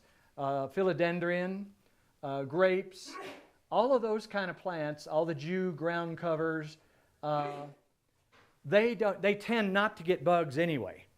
And they tend to grow fast, they tend to be hardy. So what you do is you just get, if you notice, the buildings, lots of them that you're going to see aren't finished. And they're all full of these kind of plants. And because we plant them, the crew trumps on some of them even, but we just want to get the planter established because it is the sewage system. And we put plants out there just struggling to survive with the crew dragging cords and tools through and everything. But the plants get in there and get established. And you get the whole thing covered with plants. The jade plant's a good one. And that starts the sewage eating process. Then, after you got your sewage being eaten after a few months, then you go in and you carve out a little place and you stick in a rose. And the roses do great, but not all by themselves. They like to be surrounded by companion planting or whatever. Tomatoes, if you filled your whole greenhouse with tomatoes, why, you'd have white flies. We get plenty of volunteer tomatoes and pot plants in our planters because the crew sits on the planters and eat lunch and whatever. But so we get all these volunteer plants coming up, and then we don't notice it until somebody's in there and whatever. Hopefully it's not a state official. But you carve out and put in food then, and cantaloupes and all. If you just started the whole thing with food, you'd have bugs. You must have these strong, hardy plants that are resistant to bugs as the basis. And then you place the foods and the flowers in between. And I've eaten it from the Phoenix. I've eaten sweet corn. You know, I would go over there at lunch and graze. I eat carrots, I eat tomatoes. Now I eat tilapia, corn, bananas, grapes, watermelon, everything. I mean, I just graze from the Phoenix grocery store, yeah. Could you grow like pineapple? We have a pineapple growing over there. Or Citrus. what about like trees? So you can grow like citrus trees? Or Yep, apple trees? we have a tangerine tree in the Phoenix is the biggest one. We got grapefruit, lime, huh? Yeah. Figs? Can you grow figs? We got a fig tree growing in the Phoenix. I love you. So you can just grow, we're trying to find out what you can't grow, but so far, everything. I mean, that's why what we're doing, is, when you see the Phoenix, if you haven't seen it, you'll see why it has inspired us to do what we're doing with this Eve project, the building you were working on here yesterday. We're hooking a greenhouse onto this building, going across in front of the two tower buildings, across the architect's office where you were pounding tires, on to the next rental units. It's going to be, you know, a huge Amazon jungle greenhouse to produce food, because we're seeing that we can survive. You know, 25 people can survive here. We don't need power. We don't need water. We don't need sewage lines. We don't need grocery stores. We can live, and that is freedom. So, all right, we'll take a break and do power. 15 minutes or so. Let's come back at 11-ish. So we kind of devised this system after, I think Kirsten probably showed you pictures of the Dennis Weaver house that we did in Colorado like 20 some odd years ago, and 20-ish years ago. And we hired, you know, he had money. He was a movie actor. So he had the money to buy whatever. And so we got the best solar technicians we could find. We flew them in. And that power system cost about 80 grand even 20 years ago, or more, close to 100 grand. And it looked like the engine room of a submarine. Nobody even knew how to use it. It was in that time then that I decided to go in this direction. And what I had been living with crude forms for a long time, but I didn't consider myself a technician. And here's what I saw is I hired the best trained solar, in those days, technicians that I could to design this electrical system for me. I didn't consider myself as knowing enough to do that, yet I had been living out on the desert with probably the second divorce of the second wife by then or something, because this tends to be hard on wives. I'm sitting out there, you know, with our toilet is a 55-gallon drum with a hot plate in the bottom of it and things like that. So, but I'd been living with solar and wind electricity. I knew how to use it. I knew the idiosyncrasies of it. All these high-powered people that I flew into Colorado for Dennis Weaver's house had not lived with it. They knew the formulas and they knew how to design it, but they lived in homes that were on the grid. Their office was on the grid. I was living with it, and I found out that, in fact, in practicality and pragmatic experience, I knew more than they did. So I blew them all off after Weaver's house and started doing our own system, and nobody wanted to do it this way. They called me an idiot, but we had been through it. We had our offices then on inverters and solar power, and we had experienced what happens when the inverter fries. Nothing works. No print machines, no computers, no anything. Nothing works when the inverter fries. So that's when we developed this system with AC and DC, and that's why we do it.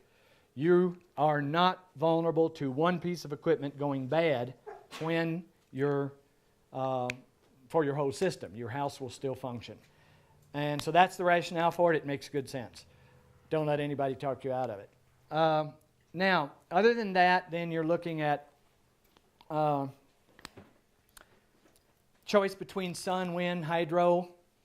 This power system is set up to receive power from sun, wind, hydro, generator, gas generator, or line grid.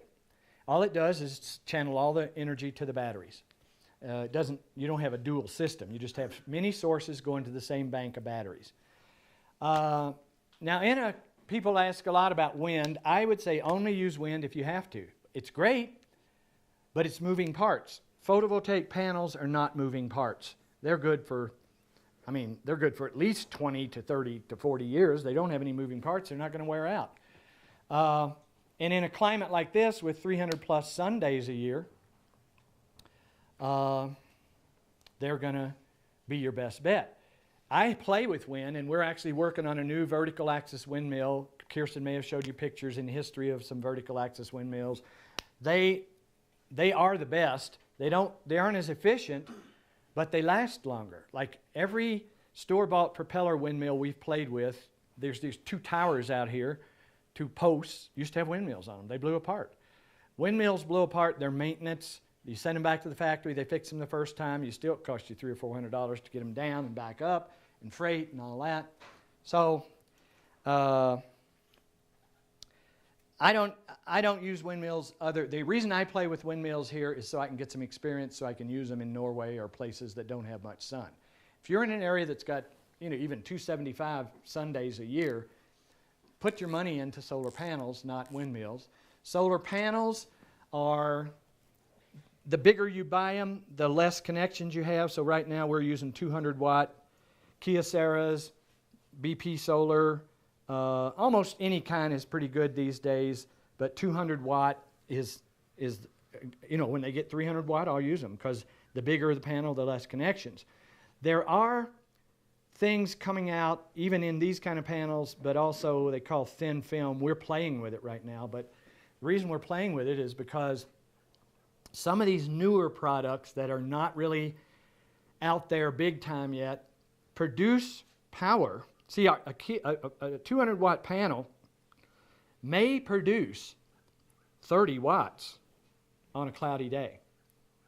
These new thin film solar ones, they may produce like 60 or 70. In other words, they're getting, the panel manufacturing is getting to the point where they're producing power from light, not just sun.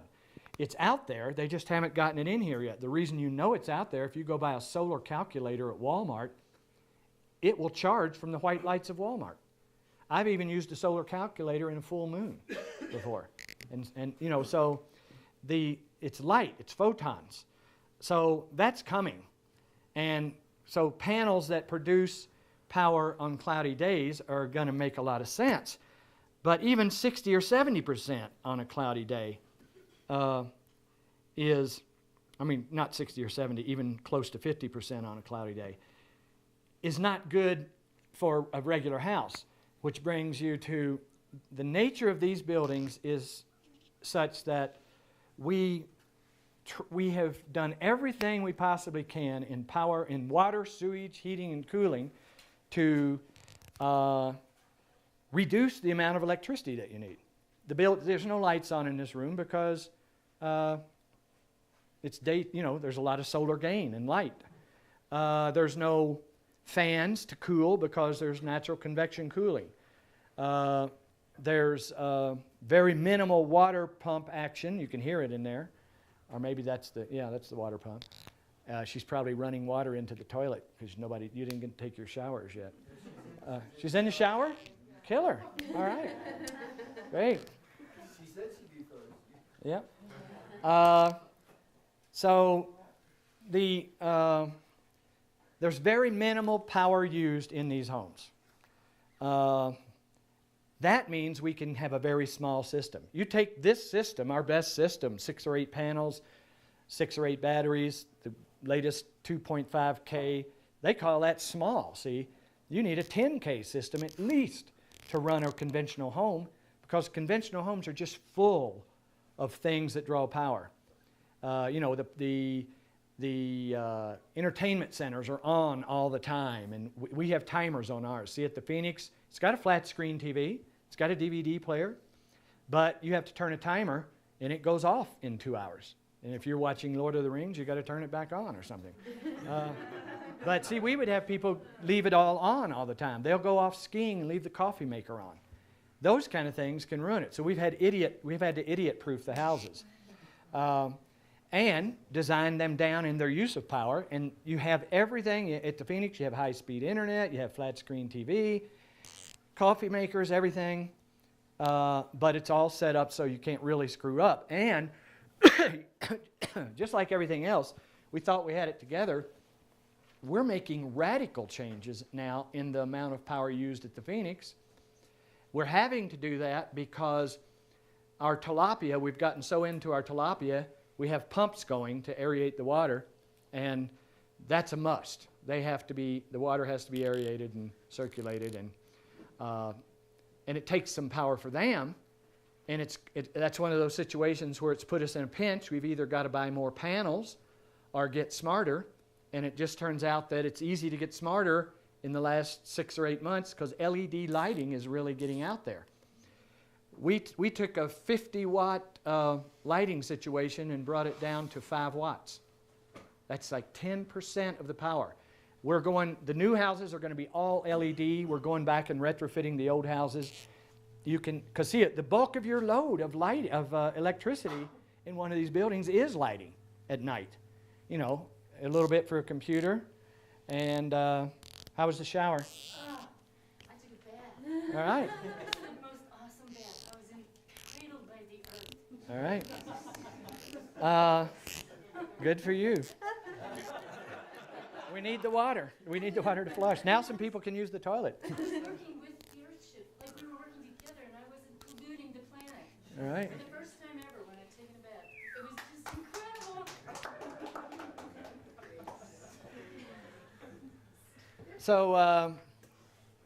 So yeah, the LED lighting then is getting to be, it comes in, it's strange how they put stuff out there. It kind of works against us a little bit because the best, easiest to find LED lighting is AC. And they do make DC, but it's only 12 volt. They make a few 24 volt DCs, and that's what we use in these buildings. So for us to keep our lighting, some house lighting, emergency house lighting, not on the AC inverter, we do have to use compact fluorescents. And see, compact fluorescents were a big thing. They would cut it by 70% or something like that. But now maybe they'd cut it in half or whatever. They're much more efficient than a regular incandescent bulb. But the LEDs are phenomenal. And they're getting to the point where they put them out. They make a lot of light now too. So we're switching the whole Phoenix, which has taken us a while, over to LEDs. All of the new buildings will be LEDs. So we're moving in the direction of cutting down the power use even further. And see, a normal house, you can go into a normal house and put in LEDs these days. But still, this power system is small because the Earthship doesn't need much power. And it used to be, you would even see in some of the older buildings a slot for a generator because the backup generator just plugs in and charges through the system to the batteries. We don't even do that anymore. At the Phoenix, we have had done that recently because of the tilapia, but now we've got the LEDs happening, and they're already more than compensating for the extra pumps for the tilapia. And so we don't use backup generators. We don't even prescribe them anymore in a regular home. Because the power system is set up with safeguards, so you can't really screw it up, and LED lighting, and just a minimal use of power. And that makes you get, and still, that minimal use of power, the power system ends up costing still 25 grand. And the nature of the building is, these buildings actually cost, say, 15% less than equivalent conventional buildings, equivalent quality conventional buildings.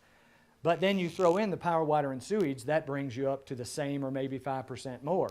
So it is the systems that make these buildings cost at least the same as conventional housing, but they make it so you have no utility bill. And having no utility bill is one thing. You know, having a house like one of the global models that we're selling, we're guaranteeing to the realtor, if these people that buy this house in the first 5 years have over $100 a year utility bill, we'll pay it. That's how sure we are. So that's where it's at, it's a savings in money, but it's more than a savings in money these days because it's a security. You're in a home that you're not, if the economy crashes, is your power going to go out? If there's a fuel shortage, is your power going to go out? Not in a home that's independent. Now I push the concept more than anything.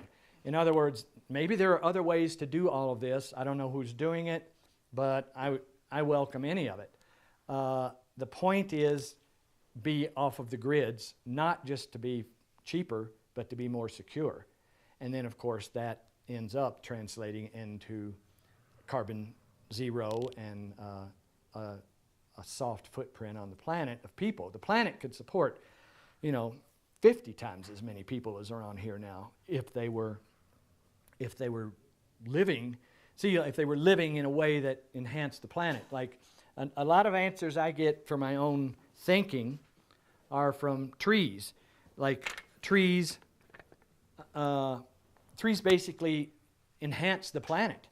They grow here, they drop their foliage and make dirt soil for new trees. They have their own photosynthesis. They have their own absorption of nutrients from the soil. They simply, and plus, they just make the planet better. They put out CO2, oxygen, and take in CO2, which fixes the planet so that mammals have a better situation because they need oxygen. And so the trees are actually almost the guardians of the planet. And we're, of course, lunching them right and left, the rainforests and everything.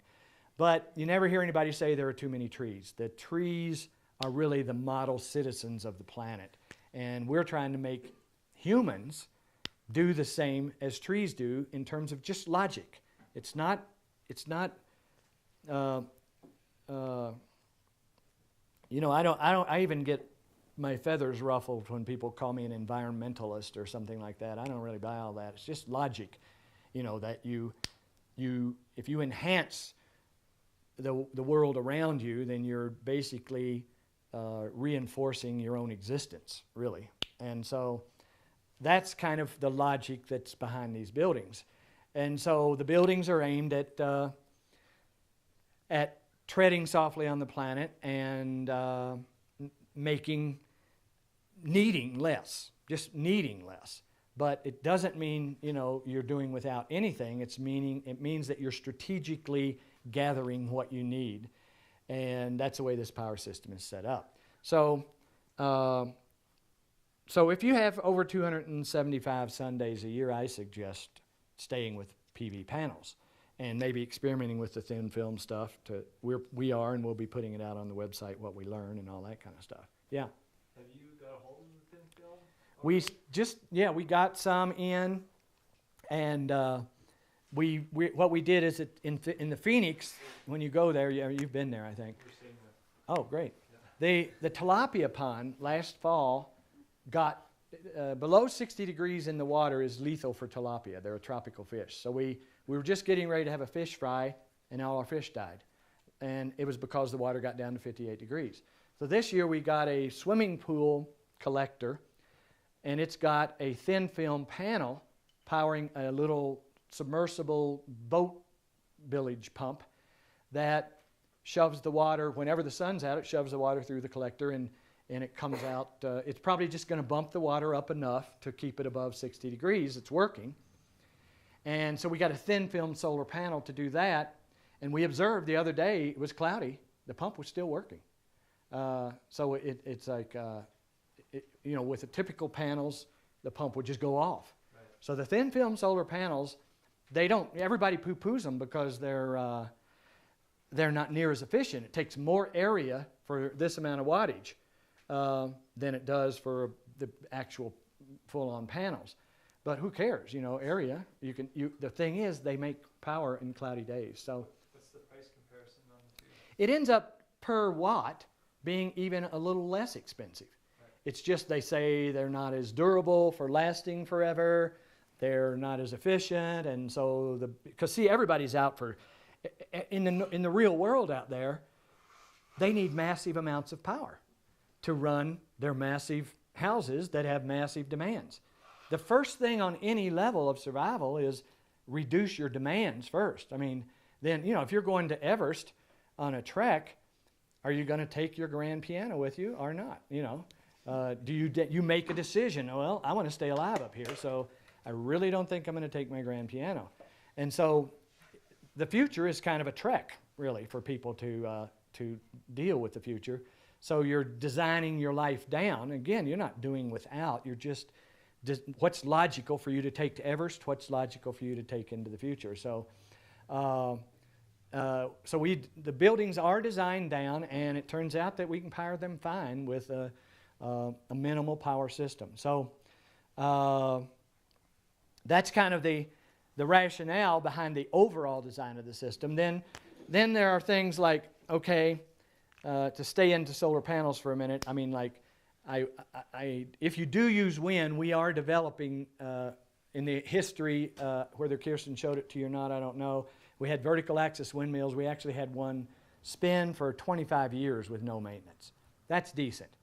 Pillow block bearings, real basic. Sure, it's not as efficient as these little propeller ones, but the propeller ones are down every year. In other words, look at the overview. People tend to just go away from something if it's not as efficient. But look at it over time. Add the element of time to any decision that you make, and it's going to vastly change your mind on things. I mean, as a matter of fact, add the element of time to the whole concept of fossil fuel. You know, it's going to vastly change your mind on whether to even participate in fossil fuel to any degree or not. So every decision that you make should be adding the element of time. But so we are playing with vertical axis windmills that will be durable, that will last 25 years, that put out a little power. They're fun. It's fun to be setting, I've done it, to be setting at night, watching a vertical axis windmill pump power into your batteries. And, you know, so then if it's raining, you're happy, you're getting water. If it's sunny, you're happy, you're getting power. If it's windy, you're happy, you're getting power. It's like you're happy all the time. You're always getting something from the world around you. It's no more rainy day issues. But solar panels then, another thing to talk about with them is you'll see all kinds of different aspects of this all over the community. The first thing, one of these posts out here was a tracker to track the sun. So I was convinced by my electrician to use the tracker out here. Notice it's not out here anymore. Because the price of the tracker, $1,500, which would have bought maybe 2 panels, saves you the price of panels because it's always getting the most out of the sun because it's tracking it. What they don't tell you after using them is that if it's windy, trackers blow out of the sun. So if it's windy and sunny, you're screwed.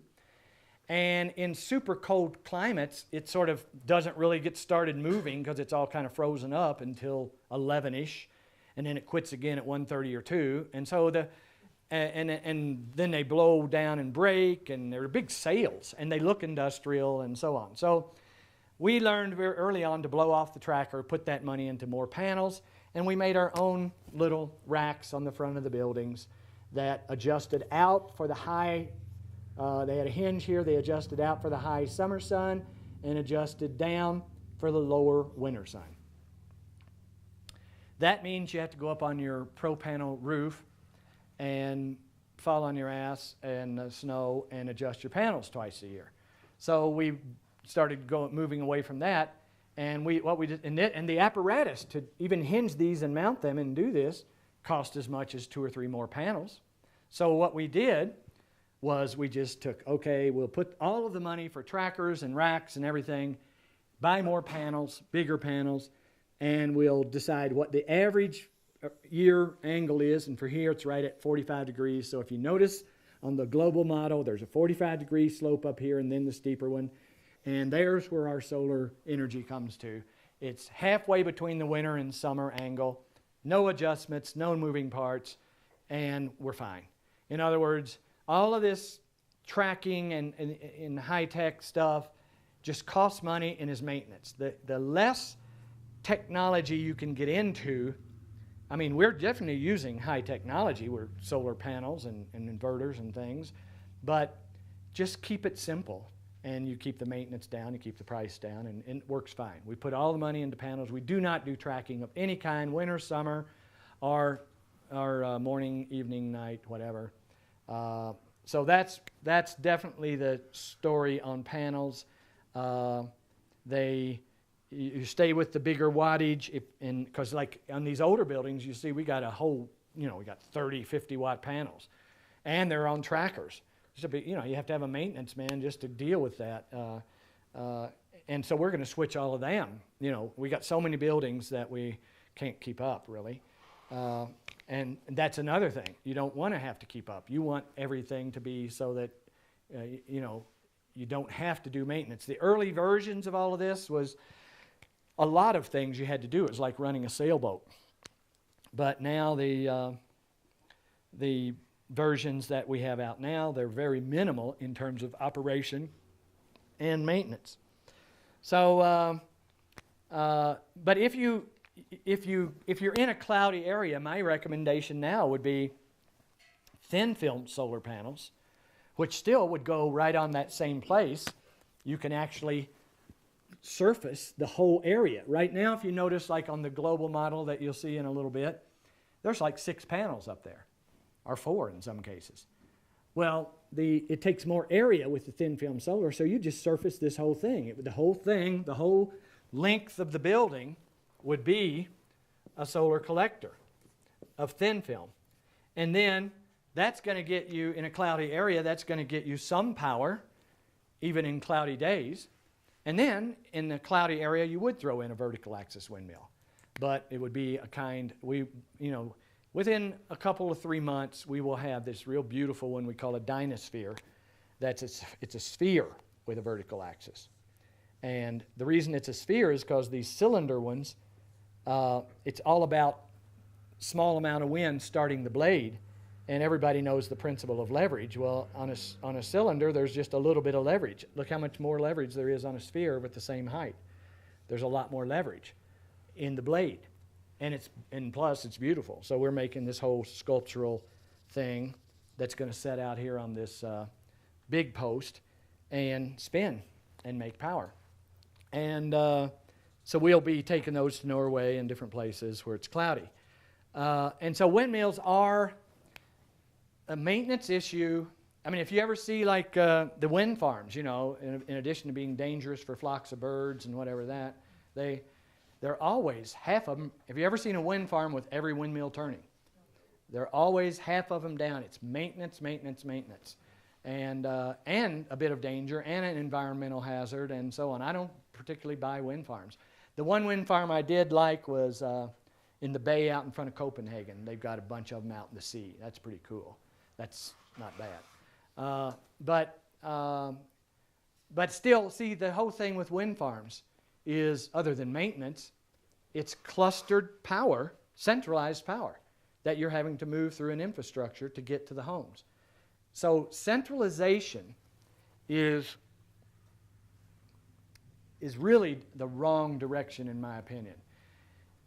A good example of centralization being faulty is, say, a municipality gets, it has to do with the condition of the planet now and what we have to do to cope with the planet changing very fast. Population growing, resources dwindling, climate change, for whatever reason, whether it's man-caused or not. The world around us is changing. We need to evolve. We're used to evolving very slowly. We need to evolve faster. Here is part of our dilemma. Typical municipality of 50,000 people may go together and get their tax dollars together and build a coal-fired power plant or some kind of a centralized utility. That process takes, a few years to raise the money once the commission votes on it. Get some architects and engineers to design it for a couple years with the latest, best technology. Then get it built for 3 or 4 years. And then they've got $50 million in this power plant. And they are stuck with that now. They've got $50 million in it. They've got to use it for 50 years. They're not going to evolve with something new coming out in the next year because they've already got their $50 million spent.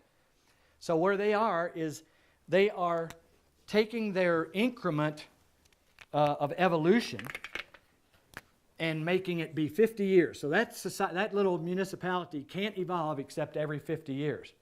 Well, the strongest things on the planet are bacteria and virus. They evolve boom, boom, boom, boom, boom, just like that as fast as we come up with new antibiotics. They come up with new evolutions because they're little small, simple things. So centralization limits our evolution to big increments like 50 years. Building one home that has everything in it. Hell, a home is built every hour on this planet. So we can take our increment of evolution down to an hour. Because every time, if the whole world were building these kind of homes, they would be building one every hour or less, and things would be learned every hour. Because every time we build one, we just got the Sutton one almost done, we've got changes to make because we've learned more. So our increment of evolution is way down, and that's what's necessary to make it through the future. If we keep limiting ourselves to 50-year increments of evolution, we're just going to go down the tubes, stuck. It's all about evolution. Centralization of utilities is killing us. Decentralization gives us a door to the future so that we can maybe keep up with bacteria and virus. Or what we're trying to do is mimic them. We're trying to be like bacteria and virus, just infect the whole damn planet. So, so that's a good argument, I think, for homes, just the overall concept, for homes doing everything for the people. In addition to that, I always, I look at all the positive things, and there's a lot of them.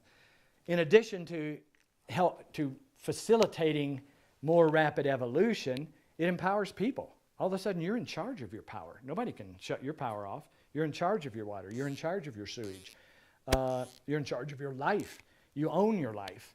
So we're taking that even further so that, yeah, right now you have to buy this, and it's the same game as buying a conventional home, loans, bank payments, and so on. That's why we're taking this EVE project further, to actually take the economic aspect out of that, so that you can just walk into this EVE project and start working and have a place to live that is decentralized, that is secure, rather than walking into a $1,500 a month mortgage and going through the begging and pleading for a bank to loan you the money and all of that. I mean, still, we're doing that too, because we're selling Earthships right and left, and some people have cash on hand to pay for them, and some still have to get loans. But we have recognized that need for people just to need to walk off the streets and into this kind of living. And if we are successful, and I'm sure we will be with the EVE project, if we can make it happen fast enough, we won't just be building Earthships around the world. We'll be building Earthship village ecologies around the world to just take people off the streets and right into, 1, an education, 2, a place to live, 3, a job that gives them a place to live, and their need for money is going to be down to the point where they could panhandle and get enough for a jug of wine, because that's really all they would need, unless we start making our own booze too, which we probably will. I did know you said grapes grow. Yeah, grapes grow. So, yeah. Thank you. So the whole argument for decentralization is a huge argument. The president is being hit with trying to use the centralized utilities and evolve them, like putting power back into the line grid. Well, what happens when the grid goes down? I mean, does anybody ask him that? The president is not getting advised very well, although he's trying. He can't be an experienced person in this. He has to depend on people to give him that advice. And the general consensus out there is using the grid. Take advantage of the grid. We've got the grid. Well, the grid is, it's like taking advantage of a bowling pin around your neck or something. Get rid of it. Michael, Yeah. one of the things I discovered, obviously where I live in Los Angeles, we're connected to the grid. We put in solar power, and it wasn't until the system was installed that I discovered that when the grid goes down, so does my solar power. It shuts off because they don't want it going back onto the grid. Yeah. So the solar power that I put in there doesn't even allow me to run when they break. What that's like is like when the Titanic sunk and everybody was scattered out over the North Atlantic in the little few life rafts that they had. This would be, what we're doing with situations like that is we're anchoring the life rafts to the Titanic itself. So as it goes down, it takes the life rafts with it. I mean, we need life rafts independent of the Titanic and get away from it because it's going down. It already is in trouble. And so we're constantly moving forward with, the technology on the buildings, but the method of making them happen, the biggest bugaboo that I've seen in the last year and a half has been the economy. If the economy can cause people to not have a home, then we have a problem. The economy is a game that you play like Monopoly for motorcycles, flat screen TVs, and sewing machines or whatever. But the sustenance of people should not be subject to an economy. People should have shelter, water, food, and energy, regardless of economy.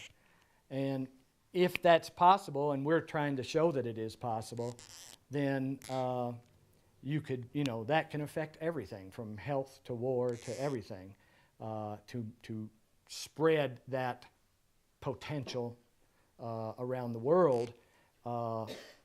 It's like, you know, right now our country is going around the world exploiting other countries for oil, when really we have the technology, we have the funding, we have everything to go around the country and just make sure every man, woman, and child on this planet has a home with, you know, food and water. And that is possible with just one of the budgets, either the war budget or the health, education, and welfare budget, or any one of the budgets could give everybody on this planet a home. Yeah. Have you guys ever applied for any sort of federal grants to try to develop this more? No. People are telling us, it's true, we know there's a lot of grant money out there. We could get our hands on it to some extent. But it's like there's a lot of strings attached to getting a grant. It kind of puts you on the radar, and I prefer to fly under the radar for lots of reasons. And so, but I'm not really, because I'm out there, you know, in a lot of different ways. But yeah, so we haven't exploited that. I don't know if we will or whatever. We try to make everything that we do. We've had to do this because we have been sued, screwed, and tattooed up one side and down the other. So we have had to be like when a zebra is born to a herd in Africa, the herd moves on. That zebra or giraffe or whatever better learn to walk in like 20 minutes or it's going to get left behind because the herd is moving. So our ideas have to support us immediately.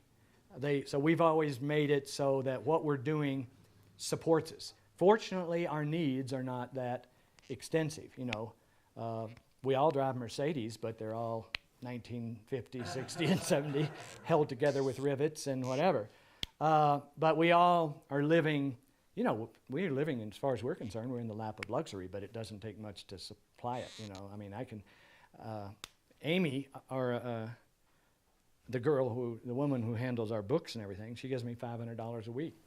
You know, it's all I need. So that's just like designing down the houses. We're designing down our lifestyle, so we just don't need that much, so it's easy to make it work. And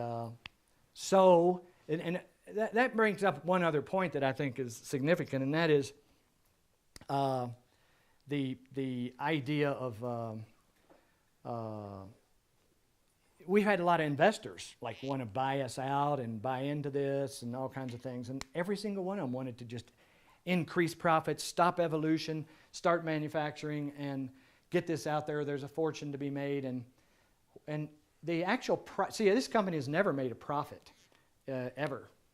I've been doing it for a long time, and the way that that gives it a buoyancy. In other words, profit and is a weight in a balloon almost.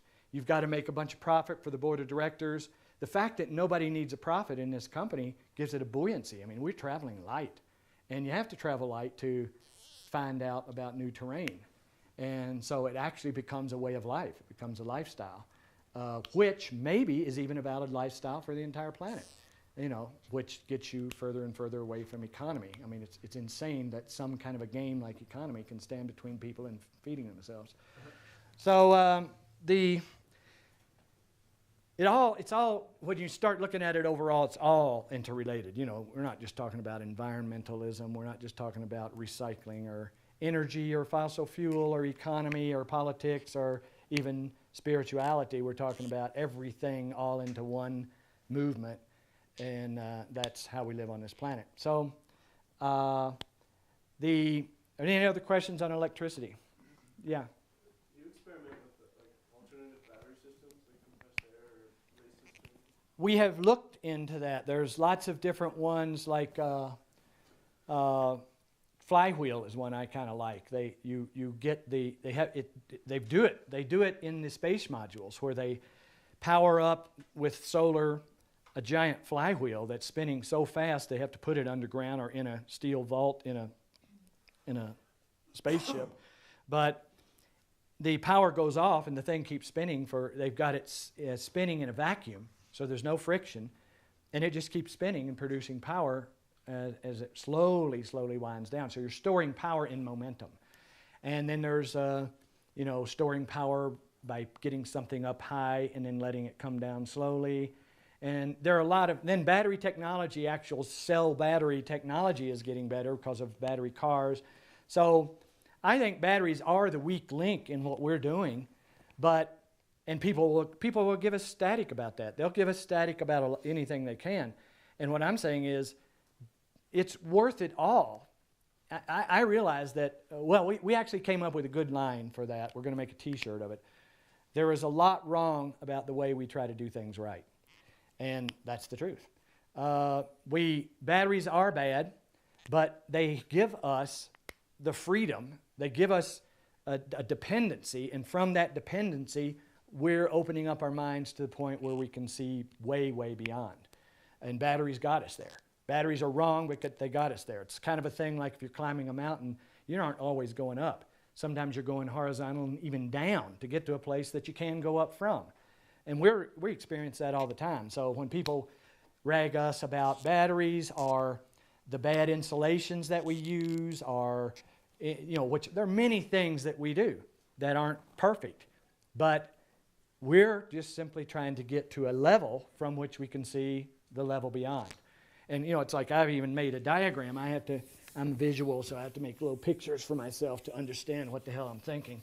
But so I'm like, I'm standing here, and here's a big plateau, and there's a peak here and another plateau, and over here, and there's a peak here. Well, my line of sight, see, this is the ultimate peak right here. This is nirvana, or whatever you want to call it, the solution. I can't even see it, so I don't even know it's there. So I get here, and I still can't see it. And maybe I have to do some weird stuff to get here, and some weirder stuff to get here and to get here. And finally, I just get so I can see it. But what I'm saying is I have to get, however I can, to a place where I can at least see where I want to go. And that's a big issue with the whole situation right now. People are stymied down here because they can't even see where they're going. And all I'm saying is just get me higher, and then I'll be able to see what's beyond. And who knows, when I get here, maybe I can see something else. But it's an approach to everything, really, that filters back down to whether to use a windmill or solar panels in what kind of a climate. Yeah. So, have there been any applications on any Earthships that have been built with like hydro wheels, stuff like that, where there's been a running source of water, a river, or a lot of rainfall? We've had a few of them that have. The one in Scotland had a little spring coming out into the loch, so we tapped into it and a windmill. So between the hydro and the windmill, we made up for the fact that Scotland doesn't have much sun. The hydro's worth it. There are many places where hydro's cool, but the percentage of places where hydro is cool is very minimal, compared to sun or even wind. So hydro's last on the list, but it's certain. Anytime there's any form of energy, we would be tapping into it. Yeah. One other question: have you heard of this high-end form of electrolysis that is used to separate hydrogen and oxygen molecules and then store the hydrogen in the hydrogen fuel cells? Heard about it, but not that familiar with it. And when hydrogen is being talked about a lot. It is coming until it's here. Yeah, it takes. With the hydrogen and oxygen, Well, they get it all from solar. But they can do it from solar, and it's up and coming. It's just not as easily available yet. It is very. I saw a documentary about it, basically. In Denmark, they're really on that. Yeah, and there are a lot of other ones too, and we're set up just to, glom them into this whole concept anytime they're there and available. What we're looking at is there's a part of our work that is totally research, but then there's a part of it that is mainstream. What have we got from all of this 40 years of work that we can put into the mainstream right now have an effect on where the mainstream's going? Yeah. Could you talk about batteries for a little while, about kinds of batteries, material, whatever? Well, we have. We used to use the golf cart batteries that last 5 to 7 years because they were cheap, lighter, easier to handle. But I got, you know, when I got into so many buildings out here, there's always one building that you're replacing batteries on. So I didn't want to switch to the 20-year batteries because I figured battery technology is going to radically change in 20 years, and I'll be stuck with these 20-year-old batteries that I don't need. But the power system is set up to, you know, you can interchange batteries as battery technology evolves. But we have moved to the 15-year batteries, and the Phoenix has 20-year batteries. And it is nice because we don't have to do anything. You know, they cost $1,000 a piece, and there's 6 of them. But once they're there, and I don't have to think about it for 20 years, and that's kind of good. So we're down to the brand is Rolls batteries, and they're big and heavy. They're 400 pounds. They take a lot of people to carry them, and but they just last. They're deep cycle, and then that technology itself is evolving rapidly because we're staying closely behind the electric cars, because that's where the battery technology is getting money put into it from, and so that stuff will be available to us in the not too distant future. Do you have a question, Paul? Yeah. Why didn't you just get a less tropical fish to reduce your power demand in the Phoenix instead of? That's a good question. We could have. We could just get trout and not have to be dealing. You know. Well, I guess there's not a good reason for that other than tilapia tastes good. Tilapia grow fast. They prolifically multiply. There were some rationales, but nothing really worth anything. So we're just doing it. You were in food. Yeah. I was wondering if, like, as far as communities go, you've looked into any sort of small-scale centralization of power, because, like, the spots we're looking, it's all forest, so you don't really have the option of putting, like, solar on each unit. But we were thinking about doing, like, a central location for power. Have you done anything like that? No, I can't say that I have. I am, see, like the Eve project, it will be approaching that thinking because feasibility, like financially, it's hard to do a solar setup. If you want to do like a cheap dwelling, you know, you can't really. Well, that's another thing. We are looking at, like, yeah, there's $25,000 to $30,000 worth of utilities in each one of these buildings. So if you're going into something else, what we're doing is taking the Eve is going to have something on the order of that. In other words, this whole jungle, this Amazon jungle that goes from the end of this building to the other one, is the gray and black water system for 25 people. That's centralization on a small scale. The water catchment is going to be shared throughout all the buildings, putting cisterns wherever we can and then tandeming everything up for everybody. And the power, that's one of the major things we're trying to work on with Eve is the power is going to be room at a time. In other words, now that if you get down to a very minimal amount of power with a few LED lights trying to light up a room, then we hang a piece of thin film out somewhere on the south panel and run some 2-watt LED lights, and that power is so small that the battery to store it can be sealed and in line and can be in a drawer of a dresser. So it all of a sudden gets to be, for $350 you can light up a room as opposed to $30,000 for 6 rooms. So we're taking and so what I'm getting at there is, in some ways, we're adding the element of centralization on a small scale. In some ways, we're even decentralizing further to make every room. Because, see, this is going to house 25 people. Each person's really just going to have a room. They're going to be sharing the Amazon jungle. And there's even shared showers and toilets and stuff. So their room is the only thing they have, and they have their own power for their room because it's $350 per room to power up a room. They will probably share the AC. Off of 1 or 2. See, in this group of buildings already, there's 3 power modules.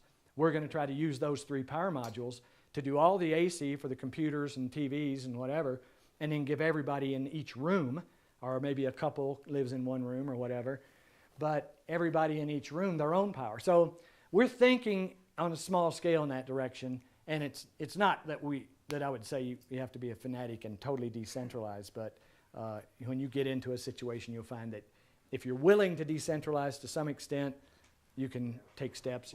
We're always willing to do anything. We don't really have any rules. We just have directions, because you make rules and all of a sudden you're encumbered by your own damn rules. Yeah, the best we've come up with so far is just double A's and making everybody come and recharge their double A's. Yeah, could do that. Get you a DeWalt Life. Yeah, teach people a little bit. I have the feeling that schools and health centers should be built like this. Do you have anybody who's buying into it? Any businesses? Or Well, we're talking to a lot of schools. We've talked to hospitals. It's all talk, because there's different financing and different people's money, and people want to take less chances and whatever. It's still scary for a lot of people, but like I say, there's been a lot of talk on schools, mostly eco centers and education centers. There's a lot of talk on a lot of different commercial things, but the best thing we're doing, for us, the most important project we're doing is the EVE project, because it's going to involve a lot of people, and it is an educational thing. And the visitor center that the town asked us to do out south of town has got 2 or 3 other phases. First of all, it's a visitor center. Then they want to go on and do the first carbon zero restaurant with the jungle in it and everything, and half the salads and everything coming from that. And then the town wants to do this. See, they're trying to bring tourism to the town on the wings of the Earthship that's already present here. So they want to do carbon zero restaurant, then a carbon zero lodge, motel, and then a carbon zero activity center. So they've got big plans out there if we're successful on this first one, yeah. As far as power goes, are you somehow doing some sort of small scale hydro thing from the cistern? Because you said it's gravity fed, so it's sort of like a small tiny river. But if you just link up a hydro thing, you could get enough to light a LED light bulb off of something like that, Another thing we're talking about doing is look how many people go to the spa. If you hooked up all the bikes and the running treadmills and all that to power, first of all, it'd power the spa, but see, then I could get into a spa. Going to a spa and just slugging away for nothing is crazy, especially when I have tires to pound. But if the machine was hooked up to lighting street lights in the town or something, hell, I'd be there running every day. Otherwise, I'm going to be in the mountains. Yeah. Just wondered if there's any other crazy innovations you've got that you could share with us. If they're not I have some, but I can't share them. What about biogas? Is that sort of Bio what? Biogas with food waste? Yeah, there's a lot of talk about that. We haven't gone there because we've gotten gas down to just cooking. And like in the EVE project, we probably won't even have a gas range. We'll have solar ovens. Because in this climate, you can cook anything with a solar oven. And then people say microwaves are bad, but they will run off of a solar power system. So I would be inclined to, if there was no sun out, throw something in a microwave, plug in a coffee pot to the solar power for coffee, and do everything else in a solar oven. But so what I'm getting at there, to answer your question, is our need for gas has been so minimal. We just said, hell with it. We got other things to do. But we're definitely open to all of those branches. But I find myself, with a limited amount of brain cells, and it gets less each week, actually.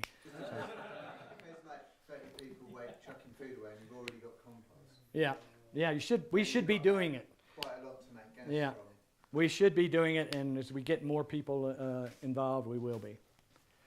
All right, I'm losing my voice, and you're out of time. So go on the tour in about 40 minutes with Kirsten, and thanks for coming.